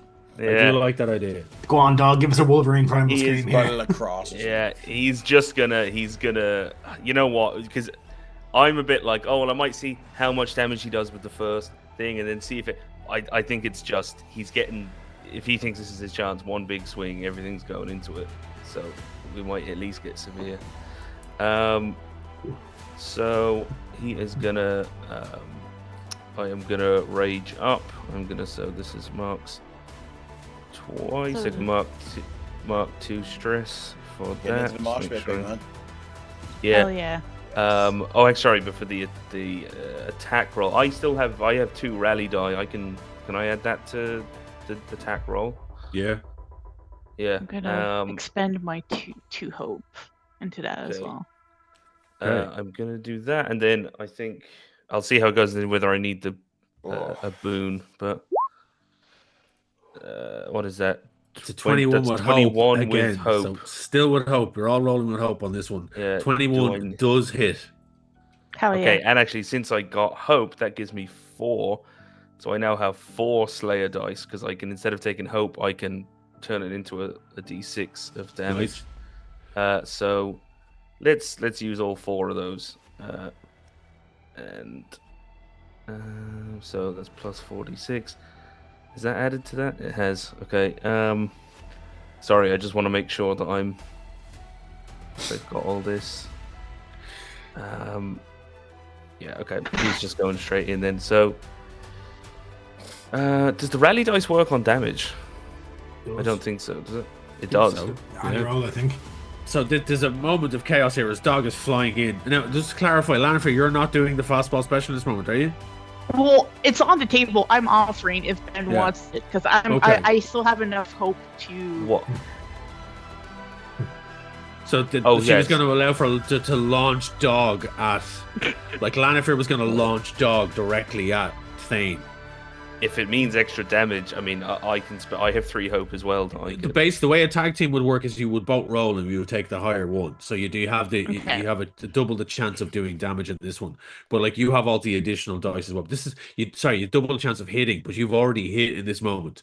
Yeah, So I think it'd we'll be save it crit for fishing, now. but Yeah. that's- yeah. I think. So save it for Um, now, and then just so you've hit. Yeah. Where all this chaos is happening around you, you see like Paradox is running in full tilt. Ramble has grappled the staff arm. Mm. The wall of shale is kind of now starting to crumble slightly. It does have a large puncture hole in the center, and you rush up with the blade and strike. What's the size of the rally die? D8. Okay, I might roll d8, and then because I'm able to I might just add that onto the damage the roll so we can see it all Cool, together. go for it. Okay, so plus 4. So let me see. 1, 2, 3, 4. Oh yeah, and actually I'll roll these 4d6 and do the same thing. Okay. Because it's letting me add 4d6. Hang on, that's d4d6. Sorry, fucking d4d6. We're gonna roll 20. Real You did 4d6. 0 extra damage. What? Yeah. Okay, that's another 15. It's 15 damage and 4, so that's 19 damage. What is 46 plus 15?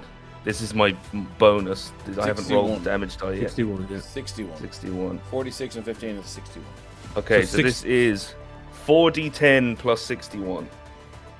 Oh, What? Jesus. What the fuck? That's 81 damage. points of damage. Can I use my Just done. encore to repeat that damage? Oh, what does on? Let's explain. What does Encore do in this moment? I'm gonna drop it in here. Nice. Read it out for the viewers and for the So, people at the table. when an ally within close range deals damage to an adversary, you can make a spellcast roll against that same target. On a success, you deal the same damage to the target that your ally dealt.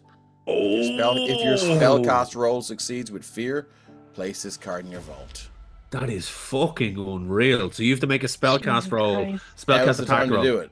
That was the time to do it. You've just done. So, Dog, describe how you do this damage. Now, I will say, I Yeah? used this last time. I don't remember if I succeeded or failed.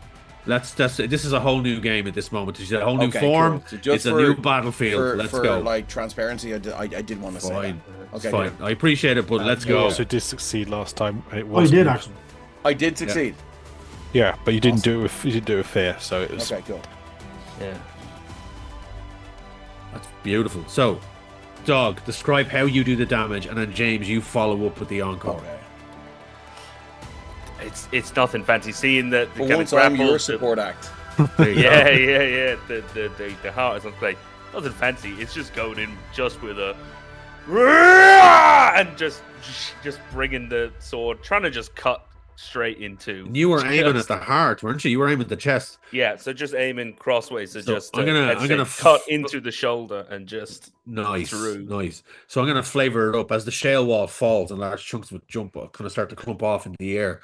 You just start leaping off parts of it, Legolas style, in your massive form, defying the gravity here as you push yourself up to the height of the chest and in the air just slash down across the center of the chest, and you just cut through the armor that's there, and you feel your blade. And it's like an echoing screech of like nails across the chalkboard as your blade screeches down across the shard of the heart, and there's a bright spark that flicks off the blade as energy kind of rips up, and part of the blade actually starts to catch with arcane fire, and you now have an additional d6 fire damage that you now roll in every attack roll after this. With that in mind, as the flames lick up and part of her robes catch, James, you cast your own. Yeah. Just as Dog lands with the flame, he for once in his life he looks at the sword now aflame with blue fire. He says, "I fucking love magic." Yes. Yes. We've changed his opinion on magic, guys. Yeah. James, cast your spell. Technics were in there. As James hears that screech now, as the result of Dog's this huge attack. I was going to say massive attack, but it's huge attack down on this creature. I was trying to fuck it. We're going with bad names with this massive attack.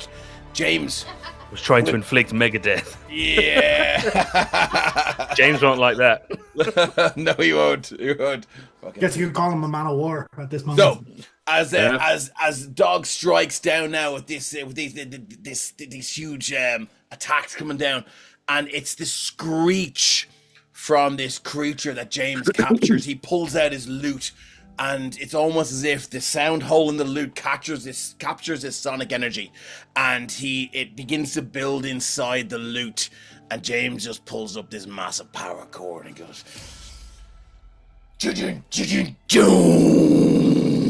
and this huge belt of metal and arcane energy combined. And for whom the bell fucking tolls, it tolls for she. As it deals I almost like the fact that they same do damage. Do they you do have to both roll at a the same spell? time? I do, Oh, yeah. but I mean, if it hits or misses, the effect is still as epic as I've Still there, described yes. it. So Dave, I have to make a I like the effect spellcast of it roll. happen at the same time, and the metal of the sword like a tuning fork, just Yeah. with the Love it, power. love it. It's like the only tuning fork that's in drop C. Yeah. So so cool. I need a spellcast roll. So I can't Can I use a hope to give myself advantage? I can't. Someone else is okay. Go. So I'd say off the back of that, Dog doing that as your tuning fork will give you advantage. I will allow that. Can I spend if Dog spends a hope, Dog can spend a hope to give you advantage in that moment. Okay, cool. Yeah. Can I use my Rockstar presence? Oh, fuck yeah, you can. Can I use my nimble fingers? Yeah. Okay, so that's +4. We are past the watershed, so yes, you can use your nimble fingers. Yeah. I'm now watching in the background like, Okay, go. Yeah. So I'm down to 2 hope now, right? So we are at... Same. Oh, hello. We are at... My spellcaster was 2d12 plus 3 plus 4. So 2d12 plus 7. Right. And a D6 as advantage. And a D6. Lads, we can fucking do this. Come on. No, don't say it. Slash or 2d12 plus 7, all right? And then I will do the d6. on crit. 22 with... Why do you always that? Why'd you have to ruin it for me? Here comes the d6. Okay, that's a 27 with fear. That But hits. it's because she's scared. So That you're going to hits. do the... So James will do the exact same damage that So does. that's 81. But that then is your final encore, then, is it? Because if That you roll with is- fear, it goes back in. Yes, to the it is. roll. Yeah, my encore is gone. Yeah. So the damage hits her, and you see Ramble, you're clinging on for dear life, holding back her staff arm. This all a quick succession of attacks. Like your final push, you're taking this bitch down. Dog cuts across her chest. There's like, and then, and there's an arcane bolt of energy just streaks out from the loot and hits her square in the chest. And you just see the center of the heart starts to crack, and beams of light of energy start to emanate from it. And In that moment, a shadow begins to loom above you as Parliament comes into view above the dream sphere, and arcane bolts of lightning from within the sphere start to hit the shale fields. Members of the clan armies are blown skyward. Members of the Jewel Queen's armies are blown skyward as just indiscriminately this powerful lightning of Parliament connecting with the sphere begins to emanate inwards. In that moment, Thane takes the spotlight back and lets out a blood-curdling scream like some ethereal 11-foot tall banshee as it just... And I'm not going to scream because my voice is fucked, but it's essentially Don't do it. pulses through the entirety of the shale field. And I need everyone to give me a leap roll. You need to beat the 25. oh fuck. Can I spend a hope to use? I fucking hate magic to try and resist this You magical can indeed. scream. Yeah. Well, but I thought you fucking fucking hate love magic. magic now. I did briefly. I hate flip-flops, it again flip-flops. now that she's not dead. Well, I'm going to add my 17. Cavalcade Ranger to this, so I'm going to drop a hope. Okay. So it's Das 3. ist und fail, yeah? Ah. Plus 3, so Oh, sorry now. Fuck. Leap, you said, yeah. Yeah. In 2, 17. Wait. I think I'm probably going to end up running. I'm going to add my boon to this as well, actually. Oh, wow. 'Cause Uh, that's a good question, Zul. 4 to your roll. Actually, it's only I'm sorry? So Zul asks- boons be used to boost damage roll above. We the have damage threshold. inspo for rerolls, guys. Oh, okay. Well, I'm going to use that inspiration for. Yeah, for you do reroll. have inspiration for rerolls if you So want. close to I a think crit. boons are used before we roll damage. Yeah, As it's far as for I'm aware. usually Yeah, to hit or, not Yeah. usually for the effect Boots on damage of rolls for something. us. I'm actually going to Okay. roll my other rally die because I want to. 15. Damn it. What else do I have? I have. Do you I have a think I have rally one more- die? Does anyone else have a rally die? We all have rally dies, I think, because I don't unless we've used yeah them. you're I don't. welcome. They're all D8s as well because I gave them Yeah, to you. Okay, I'm going to use a rally and a. Do you remember I fucking played a fucking... Use the a- D8. a- If you can get at least one of the 6 in best that roll, gigs I've you've got you ever fucking covered. heard. Shit. We That was should Don't get have rally die. 2. I got to Massive. 24 with hope, with fear. Just one shy. I'm just going to take the hit, I think, at this point. Yeah. In which case, I'm going to put the prayer die 2 onto Dog, and Dog will pass. Wayne, would you allow me to take the hit in Thank you. Lanifer instead? What? Sorry? Would you allow me with that 30 to dive in front of Lanifer and take the hit in her stead? It's your call. I'll do it. I mean, it's not hard to dive in front of Lanifer. She's fucking It's not. Yeah, and Paradox is Considering also you're massive. fucking huge. Yeah, I'm about 20 feet tall. It's like give or take. What? Yeah, Jesus it Christ. doesn't specify. So that's How did you get? How did you even use doors in Parliament in the first episode? No, not right now. no, Massive right one. now. Not Okay, usually. He's gone into his mech. I was like, what did I miss? James is like remembering back going, I don't remember there being a fucking... Paradox. Well, This what pint is tiny. Put it this the- way, Paradox doesn't look anything really like Paradox right now. He's this massive, like, bone and metal, like, armature. He's now in his Armature. Rodimus prime. Bloody amateurs. Yeah, like, he's like a robot. Sorry, I need to do my maths here. 1 second. Good man. Yeah. So, quick maths. I'm on full health, that's why I'd rather take the hit. So, Ramble, you 30. succeed. You succeed, but everyone else 28. seems to have failed. But Paradox is going to basically cover Lanifear, Yeah. save her. So think Piccolo versus saving Gohan from Nappa. Just the spread arms. Oh I think God, Dog Lanifer is passed. Gohan. If Ramble used that prayer die, I don't know. Did it? That would have got you to 26, wouldn't it? So if I used the prayer 26, die. Yeah. So just it's a dog. Everyone that fails that roll takes 87 points of damage as the entirety of the shale field explodes outwards, and you are just bombarded with sharp metal and rock as it just explodes into your bodies, So and when the you, cacophonous arcane burst pulses outwards. when you Now- take double your severe threshold, what happens? Oh, yeah, I think. Well, but you can reduce all of this. You've got armor you can use. That's a very fair point. You can use armor. You Please can use your in armor. this. I'll use an armor. You can reduce Okay. stuff down. Well, I think if it's double your severe threshold, something extra happens, isn't it? It's I think you take an extra hit point. Yeah, you- and yeah, you then take an there's extra a hit point, variant yeah, rule yeah, for yeah. death. so. Okay, Yeah. so cool. Okay. So how many armor slots? You can only spend one armor slot, right? One. Only for- Guardians yeah. can spend multiple. Okay, so Yeah. I'm gonna spend one armor slot. Where's the fucking thing? I'm gonna spend one armor slot. So that will bring it down. So what does that do? That will bring it down to threshold. It would bring it down a threshold, so it'll bring it down to. From 1,000,000 to 999,000. Let's Yeah, just so say in this moment. Let's just say in this moment how I'm going to play it here is right. It'll reduce it down to a severe threshold. Okay, so all right. mark So you 30 will points. take the damage, and it will knock you severely prone. That it's going to take you a fair bit to get back up off the ground. All right. like it. So How's she Um, doing? I'm going. she's looking hurt. She is looking hurt. Like, I mean, that was a severe lump of damage you guys did to her.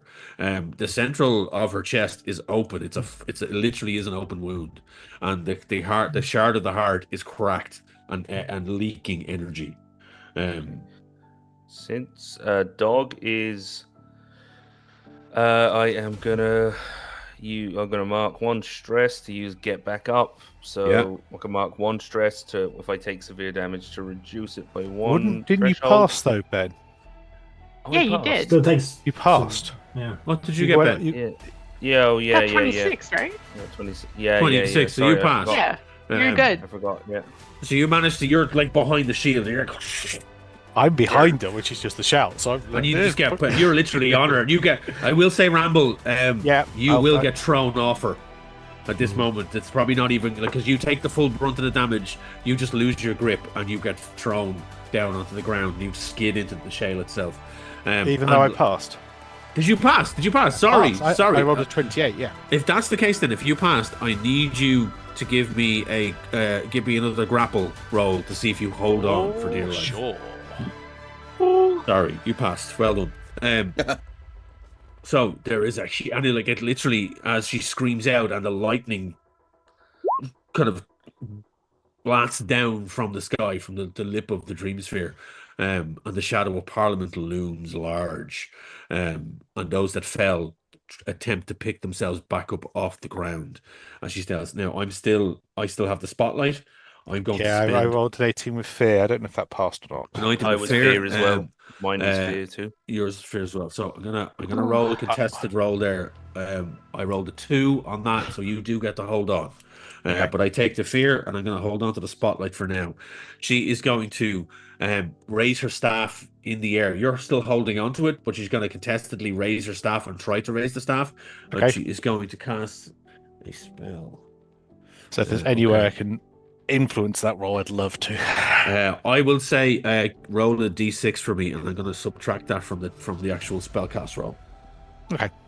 Is she aiming at anyone in particular here, or is it just a general like hitting us all? You can't really tell because you're picking yourself up off the ground. That's fine. I was just chance my arm. That's a 6. 6. I rolled terrible, so that brings it down to an 8. Nice. So she tries to cast this spell, and as you kind of pull, the staff kind of shoots down into the ground, and the energy beam that she was trying to cast just and this rock and dirt explodes up into the air. So that is a failure on my part, which puts the spotlight back to you. What I'm going to do in this moment is Fenric rushes forward, his robes flowing as he runs Naruto style through the shale, leaping from side to side. He swirls his hands up into the air, and he is going to cast Lightning Storm. As his arms reach out, and he basically casts arcane tethers to the lightning that is now streaming from the dream sphere, and he's going to direct it into the matron Thane one by one as he tries to pull these lightning bolts and control them in that moment. I think we should just hit her with Parliament, guys. Okay. Actually, I rolled the wrong fucking dice. I'll hold her down. Let it land. Okay, I rolled. Okay, that might actually hit her. Where's this character sheet? Yeah, that hits. Okay, so, and I rolled a hope, so that's good for you guys. That is going to hit her for 17, 24. Oh, shit rolls there. 26, 37, and 1, 2, 41, 42 points of lightning damage as he starts directing these bolts of energy into her chest. She's looking hurt. She is looking hurt. How much damage did I just take in that hit? If I'm That's a very good point. You're on her, but he's kind of controlling the hits. He was aiming at her, so you're on her, and the energy's crackling into her. I'm gonna say give me another agility roll to see if you manage to dodge this shit as it's hitting her, because he's just trying to pull these energy bolts down. Who wants to do something now in this moment? And she is now back on the defense. James, you start to pick yourself up off the ground. Okay, how's she looking? She's looking like really hurt, or she's looking hurt. So she's not the creature that had that slit in her neck that that Lanifer was in. She's fully realizing in the physical world now. Yeah, exactly. That's an 8 with fear, by the way, so that's not good. Okay, you take. It's a reaction roll, so the fear doesn't come in. Thankfully, that's true. Yes, it is a reaction roll. Okay, you take 35 points of lightning damage. Ouch. That doesn't class my severe threshold, so I'm gonna slot it down to a minor damage. Okay. It now smells like grilled simia. Give me another agility or another grapple roll to see if you hold on. Yep. James, what are you doing in this moment? Okay, so how long would it take everyone else to get to very far range? Well, the armies are kind of at far range. To get very far range, we'll be back at the camp that you were at previously. So our friend, like my team. Do what you need to do. I'm not going. It would take them some time. It would take them some time. Just do it. Do it. Do it. Do it. I'm betting you can't take me down, so do it what you need to, and I'll hold her in place. Yeah. What I did you get? still have. Okay, 9 could more I hit points. argue that if I tweaked how I did this, that I could tell them all to get to far range on their next turn before this goes off, and I'm going to send you something, Wayne. Okay. Okay. So just give me 1 second. Ramble, what did you get in that agility roll? 16. Oh, sorry. 16. No, the agility roll also was an 8, so damage, but then it was a 16 to hold on for the grapple. Do you know what? It doesn't matter Okay. because it says all targets. Okay, so you can only target. Yeah, you can target.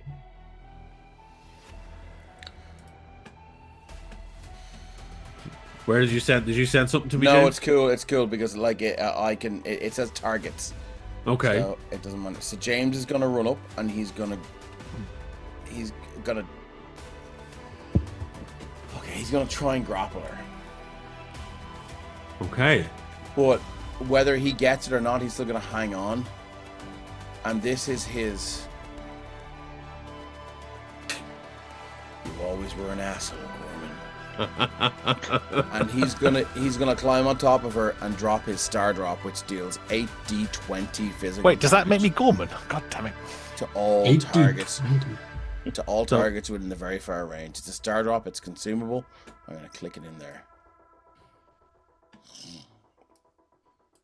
What's this?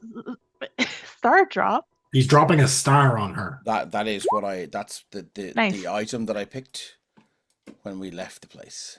Yes. And I You can confirm use that with this it. star drop to summon a hailstorm of comets that deals 8d20 physical damage to all targets within very far range. He's just grabbing her, and they're both gonna take it. Oof. Okay. Right. You need to try and get to her, get on her, and grab onto her before you do this. What do I need to do to make So, it happen? I've you got put- 2 hope left. There's a moment where James just picks himself up, looks around this battlefield, the city of Parliament looming in the sky above, the lightning crackling down and exploding heaps of shale and rock and dirt, the screams of pain and torment as the battle rages behind you.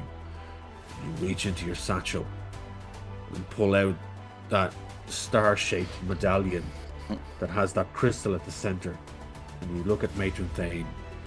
You see Ramble hanging on for dear life, lightning crackling off his form, Fenric there pulling lightning bolts from the sky, Dog picking himself up for one more charge, Paradox covering his large 20-foot form, covering the small Lanifear, Ming-Na rushing forward, her blades out mid-air, and you charge. I need you to give me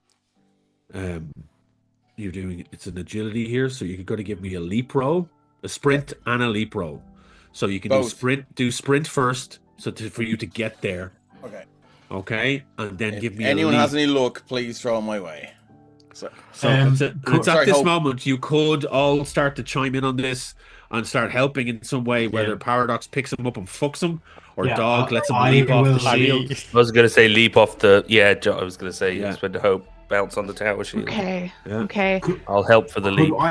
Could we argue for a triple combo move if Paradox gets in on Yeah, that and tries to just- swipe her leg? I want to hear the flavor here. I want to hear Yeah. everyone describing these moments unfold, because this could be the big Hail Mary that Yeah. ends it all. You guys go first. I'll go. I'll pitch in what I wanna James is pitch in. running. I guess I'll just do a sprint. I don't know. He's only got +1 on this. So if anyone has anything that they want to contribute, now's the I'll time. give advantage on the leap. Okay, so with, slash over 2d12. +1. Here comes the leap, and then I'll roll d6. That is a 19 plus a d6 with fear. It's a 24 with fear. Okay. Could I burn 3 hope Great. to make that a combo move to give him the chance to roll with if I reroll Yeah. roll higher? Yeah. Yeah. Yeah. So what I'll do is as kind of I see him sprinting towards her, I see him pulling this item out. I'm like, I don't know what that is, but I assume if James is being James doing this, it's a Hail Mary, like holy fuck. So what Paradox does is he's gonna reach it, he's gonna turn away from Lanifear and he's gonna reach out and he's just gonna smash his fist into this one's face to try to distract her enough that he can get on. Okay. And I'm gonna roll that. That's a strength, isn't it? Yeah.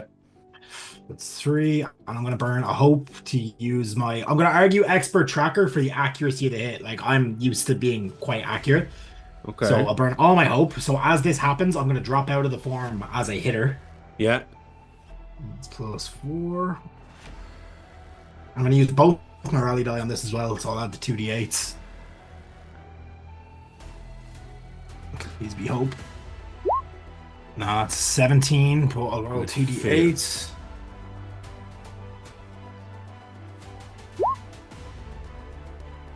It's 24. Is that better than what James got? You got 24. Yeah, it is. I think you get the same thing. Same I thing. think Okay. it's the same roll. Yeah. They both rolled with fear. So you do get there. Like with Paradox coming in, slamming his fist in, distracting Thane, you manage to get there. Is anyone else chiming in at this moment to help? He's going to get up, get on the creature. James, what are you doing? If we're going with the rules here, I don't get to do... I did the sprint. I don't get to do the grapple because we rolled a fear. The spotlight goes to you, right? So here's the thing. The way it works is in this moment, the spotlight can go to me. You get what you want, but you get it with fear, and I can take the spotlight if I wish. Okay. Considering the type of moment that's happening here, Okay. we're going to play it in a way that you get to play out what happens in this moment where you get to her. Okay. And then I will take the spotlight. So you get to her, you clamber up, Paradox distracts, Paradox form shrinks down. Dog has given you a leap up, Ramble is holding on for dear life. Everything is happening all around you. You have the star bomb in your hand. I have her, my hands around her neck.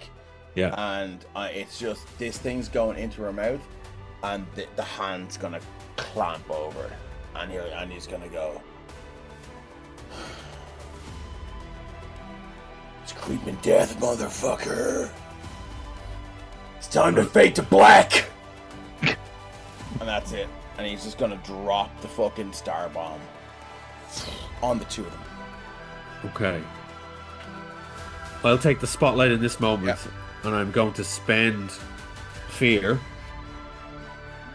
Because she is looking real fear, but I am going to spend fear. And I'm actually I'm well down in my fear pool at the moment, but I am getting it back. I got 2 there, but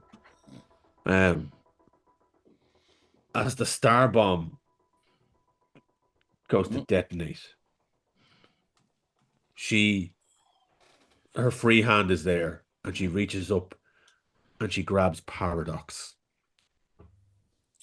And I'm going to spend 10 fear for her to cast Time Loop. Oof. Oh, that's my worst fear. Wait, is that considered an attack? It's a spellcast roll. Yes. Arcane deflection. I don't even know what that means, but it sounds amazing. So here's the thing. Can you cast that while I have the spotlight on me and I'm using fear? That's a good question. I'm leaving it up to you. So read out the spell to me. So it's a once per long rest spell. Spend a hope to negate the damage of an attack targeting you or an ally. Okay, so it's negating the damage that it does. It doesn't negate the effect itself. Okay, but let's see how this plays out. All right, let's see how this plays out. She reaches out, grasps Paradox, and holds her in his hand. Paradox, you feel an arcane pulse push through you, and your chest cavity splits open. Yep. And that central piece, it starts to glow. And the energy starts to pulse outwards and flitter out, and you just feel yourself growing and glowing and hotter and hotter and hotter. And you just feel the energy pulse. And what I want to do here is, I don't want to make this just me railroading you into this. This is your body, it's your character, it's your moment, but it is under my control of this creature. So there's going to be a contested spellcast roll here, because there is an element of free will in this. But I'm not going to force you doing this, okay? So we're going to do a bit of storytelling with this. We're going to mash Lanifear's reaction and your spellcast roll against this. I'm going to roll 2d20s. Lanifear's going to do her spellcast roll. You are going to roll a spellcast roll, and we'll see how they come off against each other, okay? Because again... Yeah, okay, my spellcast roll is a +5. So, and this is kind of you asserting your will against what she believes is her right to do. Yep. Okay, in this moment. So I'm going to roll 2d20 because I get to roll d20s, and you guys roll your spellcast roll, okay? And I'm going to use my spellcast modifier for Thane against you guys. So this is where... Okay, spellcast roll. God, I got it. Cool. Yep.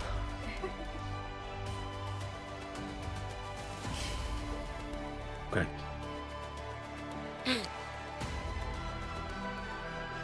Okay, I still have boons left, so let's see. God damn it. Okay, I'm gonna use 3 hope to use my luck bender feat, and I'm gonna reroll. Okay, I'm gonna go for use it. an inspiration. Yep. Did I not already And you can use use, that, you've though? got boons as well. Well, I don't. Lanafear has a boon. You don't. Lanafear has a boon. This chat wants to be nice to me real quick. Okay, I shall use You my, have an inspo. that's my last That's worse. inspiration. Okay, so I will Oh, reroll. Ronnie died. Okay, I have 1 left. D8. let me... Is this the combined result of their rolls, Wayne? Or No, is this it's 2 separate contested things? rolls. 2 Okay, contested rolls. I am re-rolling. That's not the right spell. What are you doing? Where is it? Where is it? Roll 20. That's my sheet. There. 1d8. Come on, please be an 8. Come on. God damn it! Okay, so let's fear, but 16. I'm gonna add a boon. So, can I ask, Paradox, you rolled the first one, it was 22, and then you rolled the second one. What was wrong with the 22? Oh, sorry. I didn't see. My brain thought that was 17 for some reason. I was looking at my previous roll. I can That's see what I it. was gonna say. So you have a 22 as your first roll, then you rolled Yeah. again for some reason, and you have a 12. Yeah, sorry. I thought it was a 17. I think I was. Oh, I'm okay. sorry because I was looking at I was looking up Okay. in the chat. In that moment, Yeah. right? Can I add a prayer die to Lanafear's roll? You can indeed. Okay. Go for Make it. that 24. Okay. I'll add the D8 from the Raleigh die to the spellcast, the 22. Okay. That's That's 27 26. total. 27 added a total, boon. 26 Yep. total. I just don't want to get sent back in time forever. I rolled 20 and 22. Okay. That's why we're friendly. So she goes to engage her time shift spell. The energy start to pulse through Paradox. And Paradox, you just no. As you push against this, Lanafear, you cast your reaction spell against. Well, it's not a reaction spell, but you cast your, what's it called again? Arcane deflection. You cast your arcane deflection, and the chrono and your familiarity with chrono magic and chronomancy, you push your chronomancy knowledge and your ability into this as you watch as very quickly Paradox's chest piece shuts and closes and the energies ripple back up her arm, and she has no choice but to accept her fate as James presses the star bomb. Roll your 8d20s. It's been an honor. Just for flavor and no actual damage, she has me grabbed, so I'm just gonna take my cutlass and just slash through her arm as this is happening. So as James just detonates this, 81 points of damage. James Again, Wasn't another your point? 81. Yeah. Another What are the encore. odds? and as these stars come down and just their trajectory is inevitable. Their trajectory is it's destined, and you can see now. It was written. The in last the thing James does is he looks over the dog, and he goes, "Finally, a star." 81 points of damage. So does everyone in a very far range takes 81 points of No, damage? only the targets The targets. is her, but he's wrapped around her, so I'm going to So- argue that this is him going out. Are you targeting it? You're targeting, so your companions wouldn't take this damage. They're won't- not targets. They're not going to take the damage. Okay, it's It's you. her, but he's wrapped around her, so I'm going to say that I'm happy for him to take it. Okay. I don't think there's any way, like, there's like comets falling from the sky and you're wrapped around her that you can just go, well, I'm fine. I don't, you know. Yeah, Can I know, make an 100%. argument here? Yeah, go for it. Can I Rumble. blow my health and take that damage in his place? because I'm right there. He wouldn't Stop want. it! He wouldn't let I you do Stop that. it! This is his moment, and he won't. If there's a way to not accept that. Okay. Fair enough. He's done some fucking shit stuff in his life. He's been a fucking rock star. He's been a dickhead. He has leaned on Dog so much, on Dog's good nature, like for his whole life. And I don't know. This is his. I think he finally realizes he can do something good here. His redemption song. Yeah. The star bomb explodes, mixed between all these lightning bolts and shards of energy that are falling from the sky. In that moment, James, there is peace. There is pain, but it's very brief. And it's one hell of a ride. The lightning. As you and the Matron Thane, blinding like Ramble, you are thrown. Shield there just to try to protect as I'm flying Just back through the full air. on. Yeah. Paradox, you are thrown. Lanafir, you're pushed back. Dog, how close were you to the Matron Thane? Right there, because I mean, he had Right there. just the last thing he did was So, hit it with the sword. He in was this close moment- enough to look into Yeah. James's eyes. In this moment, I need everyone to make a dodge roll or a leap roll or something to try and get out of this kind of. There is going to be blowback. There is going to be a field of damage here, AOE overall. Dog, I'm Wayne because Dog is just going to take the damage because he was running towards James. You To- were not. Try and, bodyguard is what you pay him for, man. Cool. Dude, you were not.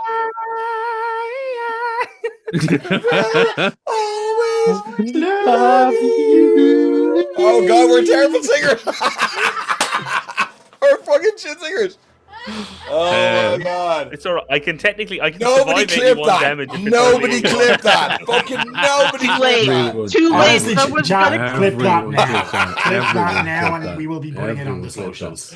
Oh god. Okay. Sorry. Shh. So, Dog, if you're running straight forward, you'd have your shield up. So we'll say there's something there if you wish. But if you want to take the full brunt, you get blown back. Don't do it. 81 points of damage, not necessarily. So what we'll do here is that the blowback is, I'm going to roll here. I can tank it. If Lanafir needs up to 3 points to pass whatever this roll is, I will blow my last prayer die on making sure that Mahavira gets in the way. Dog, you take 56 points of damage. Ramble, how did you do in your roll? 17 with hope. 17 with hope. You take half that. 18 with fear. You take half that as well, Paradox. Lanafir, you take that prayer die and give it a roll. So he gets 3 added to that, so it's a 17. Then you pass, you take half that. So that's 20, there was 56 or something. So you're talking at least, 31? 28. 28. For the 56 Dog, I'm gonna mark a stress to use get back up. So when I take severe damage, which just is I can mark a stress to reduce it by 1 threshold, so that's down to major. Then I will use an armor slot to bring that down to minor. And since I have 2 or fewer hit points unmarked, I am on the brink. And when I'm on the brink, I do not take minor damage. Wow. So I take 0 hit points. Fuck off. Seriously? You should Power of love, man. You The power You of couldn't kill him even if you tried. He should have used He should have used the star bomb. He should have used the star bomb. That's what he should have done. He wouldn't have hurt him. Well, James isn't. So, James was a always has to fucking be on the legend, but he wasn't very stage, you know clever. what I mean? No. So, as the explosion expands outwards and you all get knocked sideways and everything happens, there's a blinding light and it just explodes upwards and there's a cacophonous scream as everyone around you, Fenric, Mingna, the matron Bernal, gets thrown back. You all get thrown back and you land rough hard into the shale. The armies behind you all get knocked off their feet. It's essentially the moment when Sauron gets the ring cut off his finger, and the elven armies get knocked as the wind, and it just pushes. The energy shoots upwards through the dream sphere into the base of Parliament, pushing it upwards into the sky, elevating it higher and higher and higher into a new orbit around Horizons Hollow. As the crackles of lightning, there's just a huge tomb of power. And you're just all pushed on the ground, blinded by the light as the dream sphere explodes outwards. And the sky above you just explodes with light as shards of the dream sphere scatter skywards.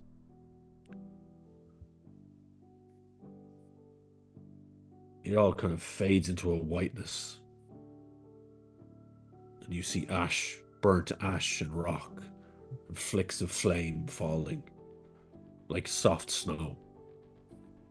As you all lie, picking yourselves up from the shale fields covered in dirt and grime. And you look around, and where the Matron Thane once stood is a huge crater, pot marks of where other stars were pulled from the sky as comets fell, as there are craters all over the shale fields, and in the center a huge pot mark, smoking, smoldering, nothing left. So leave this battle music off.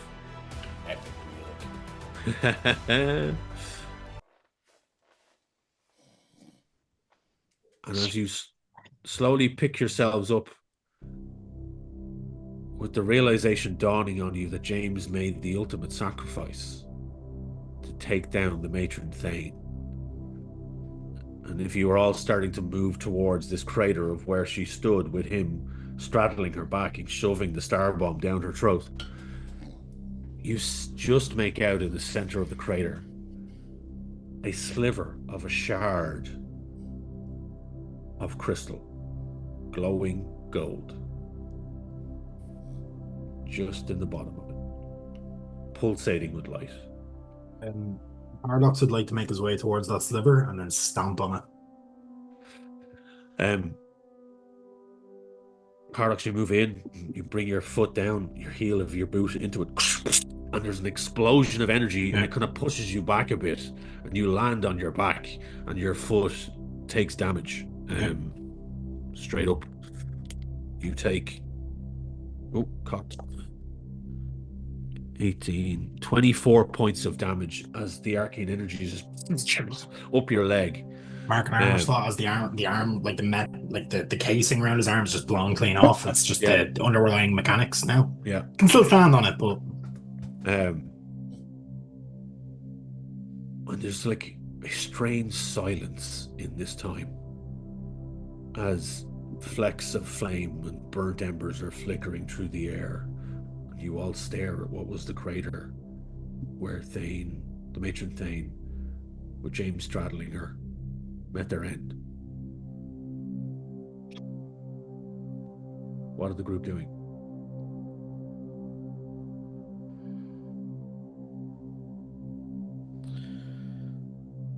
Dog just says, he just looks the space where James once was, and he just says, kind of just to himself, to James, to himself, he just says, that was supposed to be my job. Dog, give me a perceive roll, please. Okay.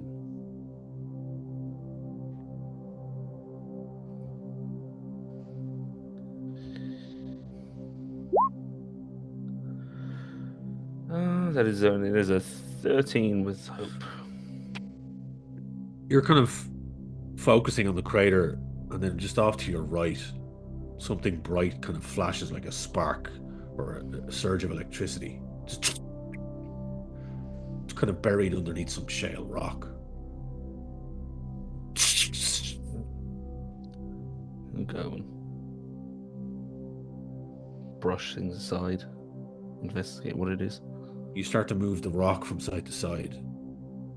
And sitting there, covered in dirt, but with energy crackling up its strings, you see James's salute. You're muted, James. He'll pick it up. And he'll just look around and sees, Sent you a DM. Huh? I sent you a DM on Did you? Discord. Okay. So he's just he knows not quite now. The dog knows. I think all in that moment, he kind of knows what he's gonna do with this. And as you pick up Later, when the loot, fighting is done, yeah, as you pick it up, there's energy crackling off it, and one of the bolts of energy kind of loops back around and strikes into your knapsack or your bag that kind of hangs at your side, and you feel like a kind of a resonance burst from inside the bag.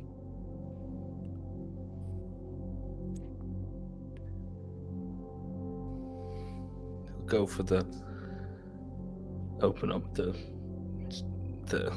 his satchel, his. As you open the bag, there's a kind of a glow, and you move in potions and other things that are in there that would have been given to you, Shin, and you see at the bottom of the bag, tucked right in there, there is a very bright bluish light emanating out, and as you reach in, you pull out a resonance crystal. And just faintly echoing from the crystal as you hold it close to your face, looking at it, you hear the start of an opening chord of a new song that you've never heard before, and the unmistakable voice of James Hetfield beginning to emanate outwards. He kind of touches it to his forehead and puts it not in the backpack, but sort of tucks inside pocket, over his heart, like, breast pocket, within the leathers that are kind of underneath the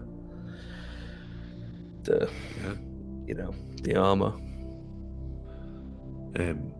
Right on. What is everyone else doing in this moment? And you're very aware of the silence as the armies behind you. The battle is stopped, and the clan armies that are left are by themselves, as the Jewel Queen's armies, shale creatures and other undead have just fallen. So what are you doing in this moment?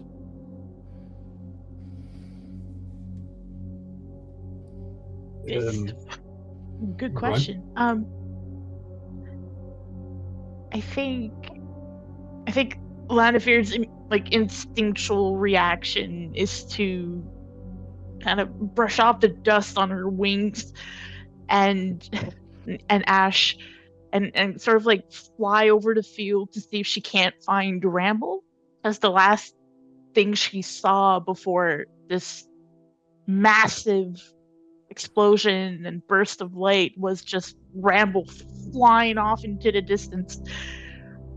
He was kind of grappled onto the matron thing, so she's just kind of scouting. Ramble? Ramble's currently lying on the ground. Ramble? It's just kind of... No, that's not Ramble, that's a rock. Ramble? And she's going around all these mounds of dirt and rock and cinder until she finally finds him, like this puff of smoke. Ramble! Ramble, you look utterly terrible. You're I'm very covered good. in It's dirt. all fine. I Opens can't one see your eye. bright- I was so scared. I couldn't see your colors. How badly hurt does Lanifear look? You know what? Lanifear's looking a bit I'm fine. not terrible, but like some of the armor is a bit singed and like. Have you some of taken the any damage bones- at all? Yes. She like skinned her knee. three As hit you points as you out land of with him, so he six. is there. He is. He's on. Out of I've marked 6 of 8. So Ramble looks a mess. But he'll Fucking still hell. use a sparing touch on you to clear either 2 hit points or 2 stress, your choice. Lanfear is like, Oh my god. ah, Ramble looks like, remember Loki at the end of Avengers after Yeah. the Hulk squad? Yeah. Ramble looks like that. It's just like, It's all good. still- Lanfear got us out of the time loop, so she Yeah. did more than her. he just kind of She also reaches up, disintegrated the entire fucking dome. Anyways, yeah. does the sparing touch, just pats a few times and says, I'm just going to lie here just for a moment. Ramble, this isn't the place to lie down, not here. I'm we not won, moving. Ramble, we did it. Just trying I'm to so lift him up. excited. Can you not see? No, I'm good. Right here, I fit in the ground. Ramble, Right. I will lift you off the ground You if I really have won't. to. We've tried Yes, before. I This doesn't will. work. Just you Okay. watch me. It's Sure. just... I'm watching. I'm doing great. We pull back from this now, and like Paradox, you're nursing your sore leg at this moment. Yeah, he's actually slowly climbing to his feet, and obviously, like, he's probably aware that an impact like this is probably killed. Like, I mean, we haven't seen a body, but he's assuming James is long gone, and but he's going to use his skills as a thing to try see if there's any sort of body anywhere behind any of these rocks. Just because that's what you do, you reclaim your fallen allies. I'm not even going to get you to roll for it. No, he's going to spend a few there's minutes no- at it, but like he the fact kind of that knows the himself. loot survived is a miracle in itself. Yeah. And it's in that moment as you look around, there's a few things you do notice as your investigation. The Lady Bernal is gone. Yeah. Fenric is also gone. oh no. Their essence was tied to the Jewel Queen, or whatever. And Dang. like Migna, it pulls herself out of kind of debris, and you see her large form kind of step up, and she's looking around, and there's cuts on her face, and she is bruised, but it's a bit worse for wear, but she's alive. And you see then other elements of the armies of the clan, the armies from the clans are starting to move towards you from the distance, and that burnt embers that flick through the air as we pull back, and we see this scene kind of play out. And the clans gather, and you were all brought back to the campsites. You're all given support in your healing and so on. And as you look to the sky on your travels, you see that the City of Parliament has been pushed high and far away. But even now, at this distance, you see plumes of dark smoke trailing into the sky and into the atmosphere from the city. Paradox, like, after a few moments and they're being treated, I'm assuming they're in the same room. He'll kind of look around at the others as he kind of very stiffly, like there's like caked dirt and stuff in his joints, and he'll gesture upwards. I guess we have to report back at some stage, but I think you need to deal with the next part of what you need to deal with. that's actually leads me to what I was about to ask. Protecting the cavalcade it's a big job, and until we begin to build members, it'll just be me. I assume you all have lives to get back to, but I can't imagine a better group to at least help me get it off the ground. I know Lanfear has some interest in it. I'm sure she'd love to study. And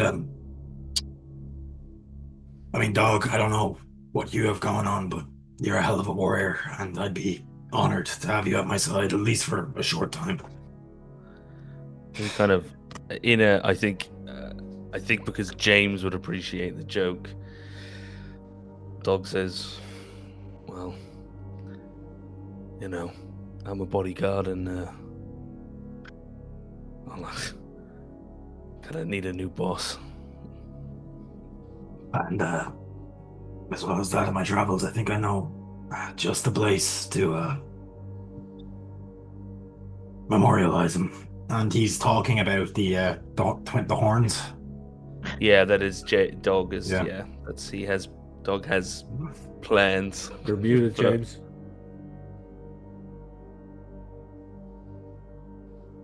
Dave, if you're speaking, you're muted. Yes, I know. Yeah, sorry.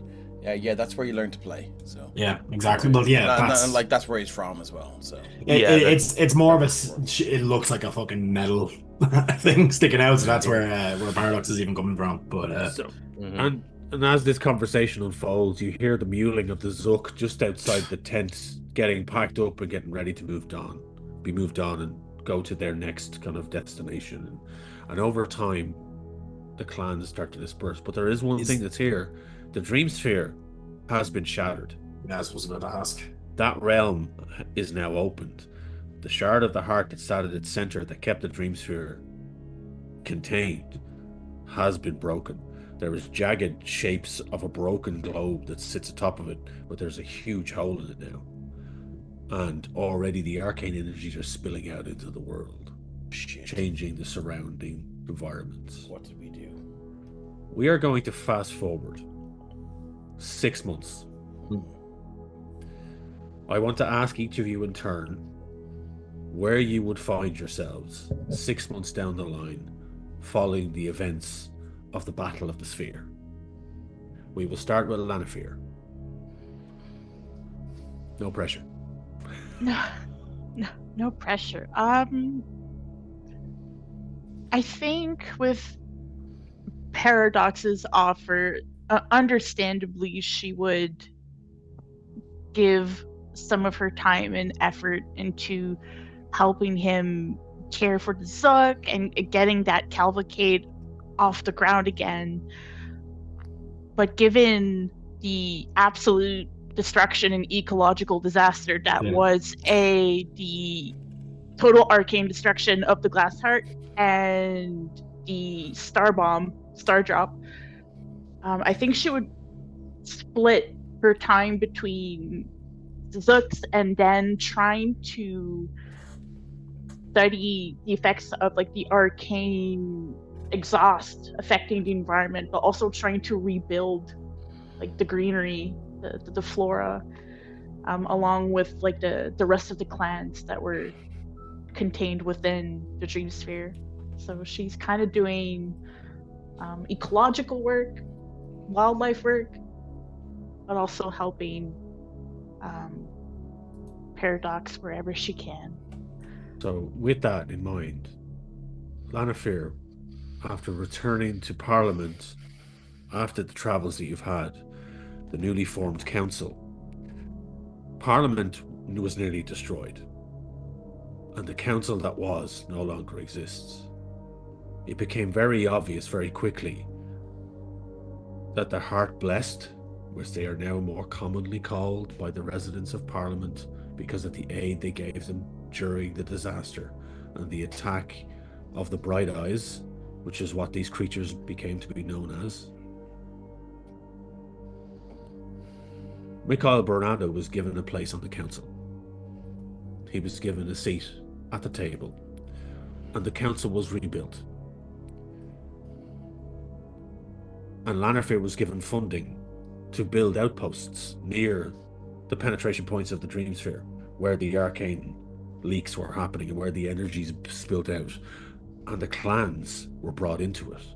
And there's now, with Lanafir at the head of it, there is now an institute set up for clan involvement and payment through the actual Council of Parliament to investigate and maintain that space within the Hollow that is now filled with arcane, infused wildlife and flora and fauna.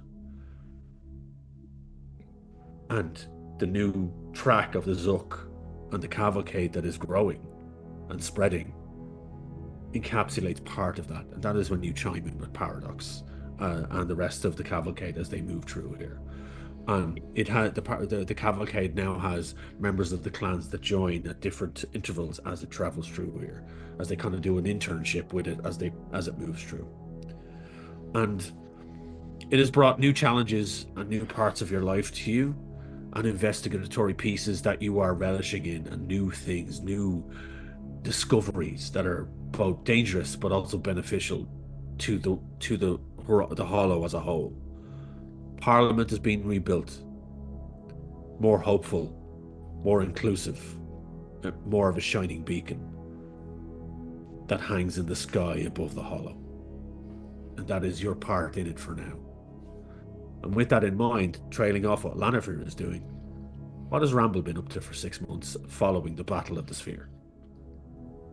I think initially Ramble would have stayed very close to Lannifer while they were kind of sorting through the debris.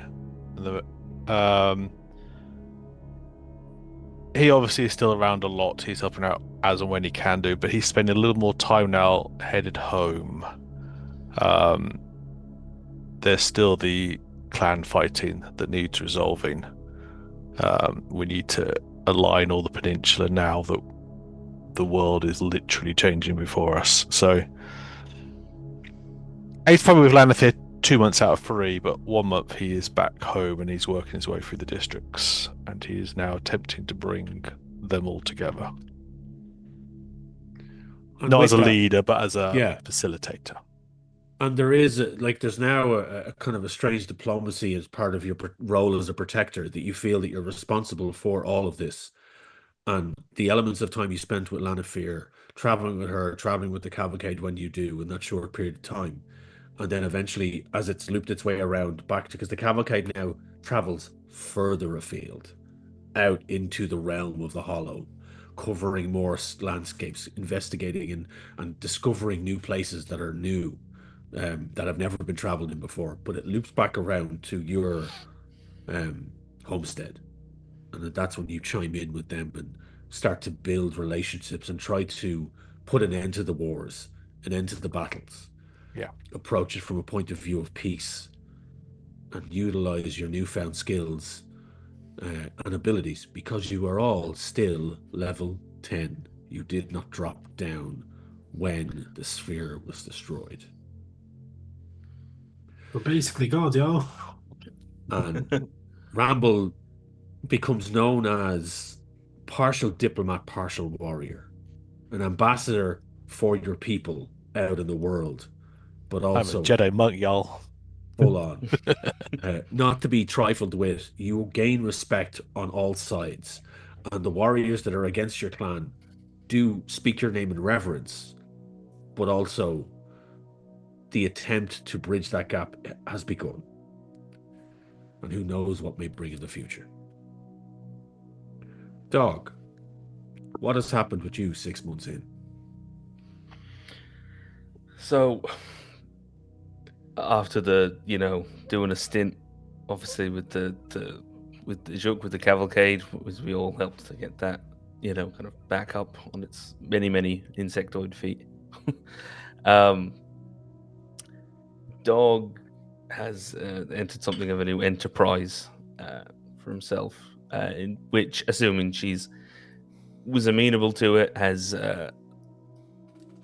brought Ming-Na in on the venture, because he needs tough people, because he has a project which he has been funding after first securing he got a boon from Parliament.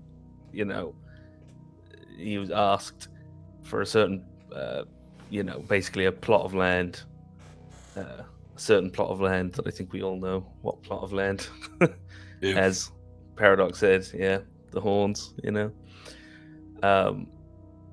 because he has a plan there for something, but he's funding this along with Ming-Na and some others that he's enlisted.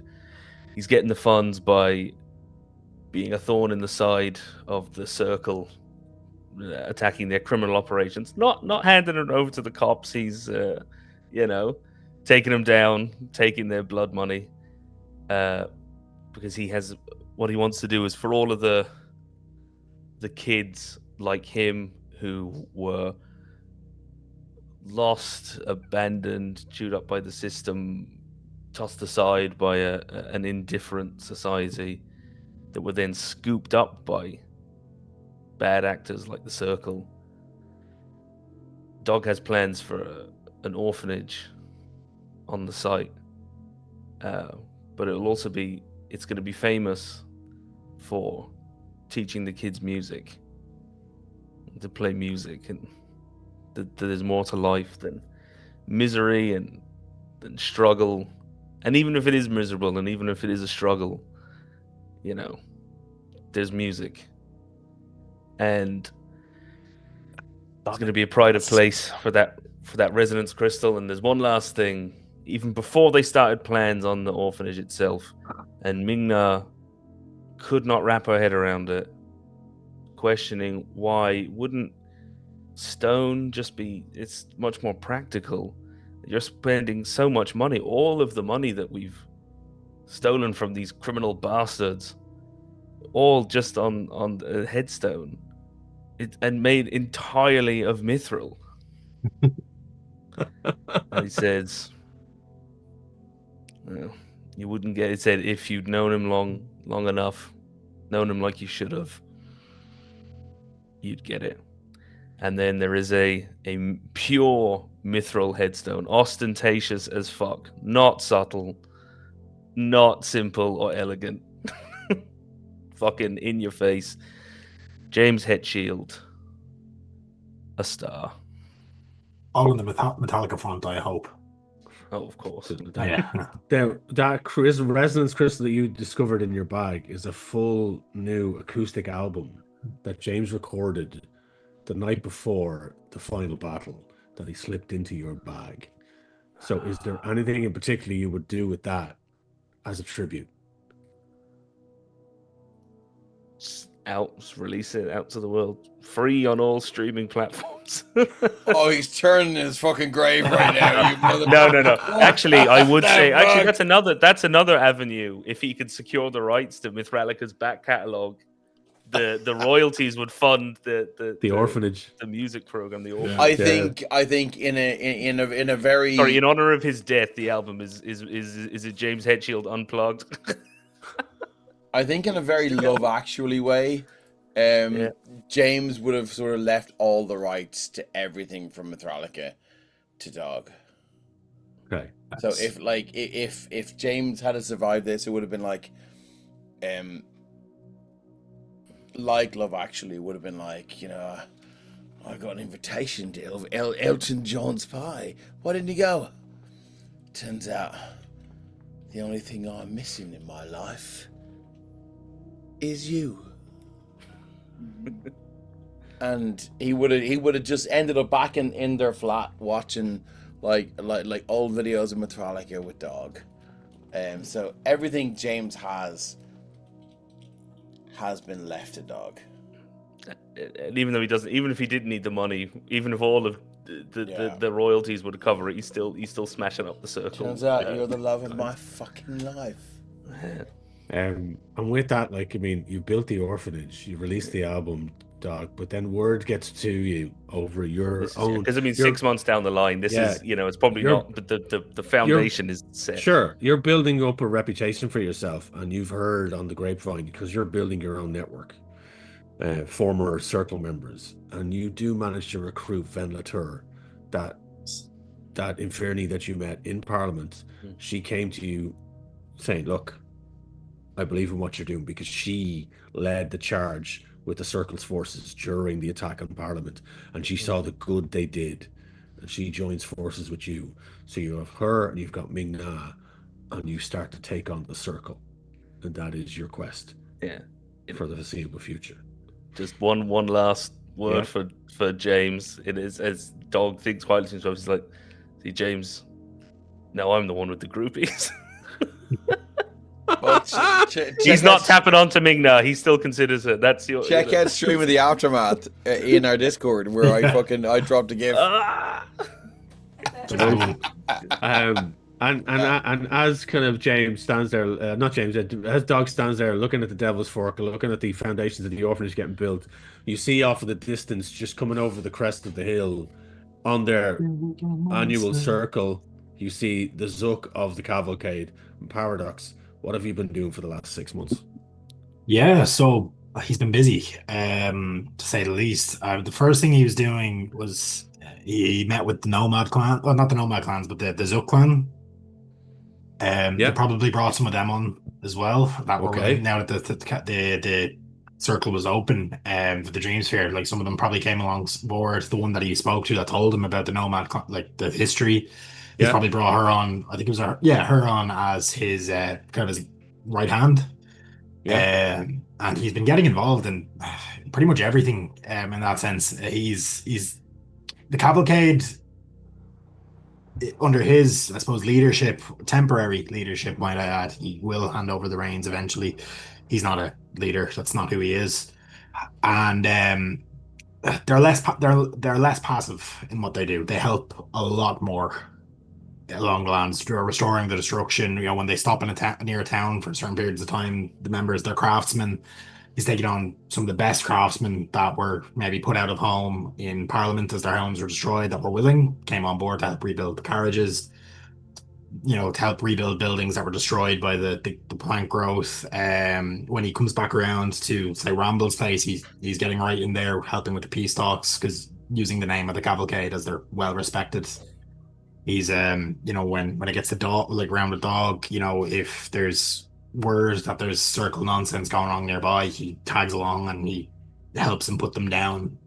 He's also extended a permanent invitation to any member of dogs, you know, orphans that wants to join along once they, you know, reach of age. They're more than welcome, you know, if they don't want to be in the violent lifestyle. Field trips. Yeah, field trips. They come Field trips along. with the cavalcade. Free Zook rides at the weekends. Yeah, exactly. Like Zook rides for the he's kids. doing his best to genuinely, because a thought he always had with the cavalcade is, well, yes, what they do is incredibly important. He never thought they did enough. You know, it was very much we're here, we're somewhere else. They don't stop that. They don't really, they fertilize the land and that. Yeah. But, you know, they didn't really get involved, which was something he always thought was a missed opportunity for good. He's brought the majority of any heart cursed that were, you know, living in, you know, less like a second class citizens on. He's specifically helping those to the best of his ability. You know, Parliament, he still avoids Parliament. He fucking hates the city. He doesn't like. He's been called up for council meetings as the new leader of the cavalcade at the time, and he's never happy about it. The only reason he's usually like, yeah, I'll go, is because Lanafear's usually been the one that's been sent to get him. And if any other missive has been sent, he's like, oh, you didn't find me. You know, I was not here.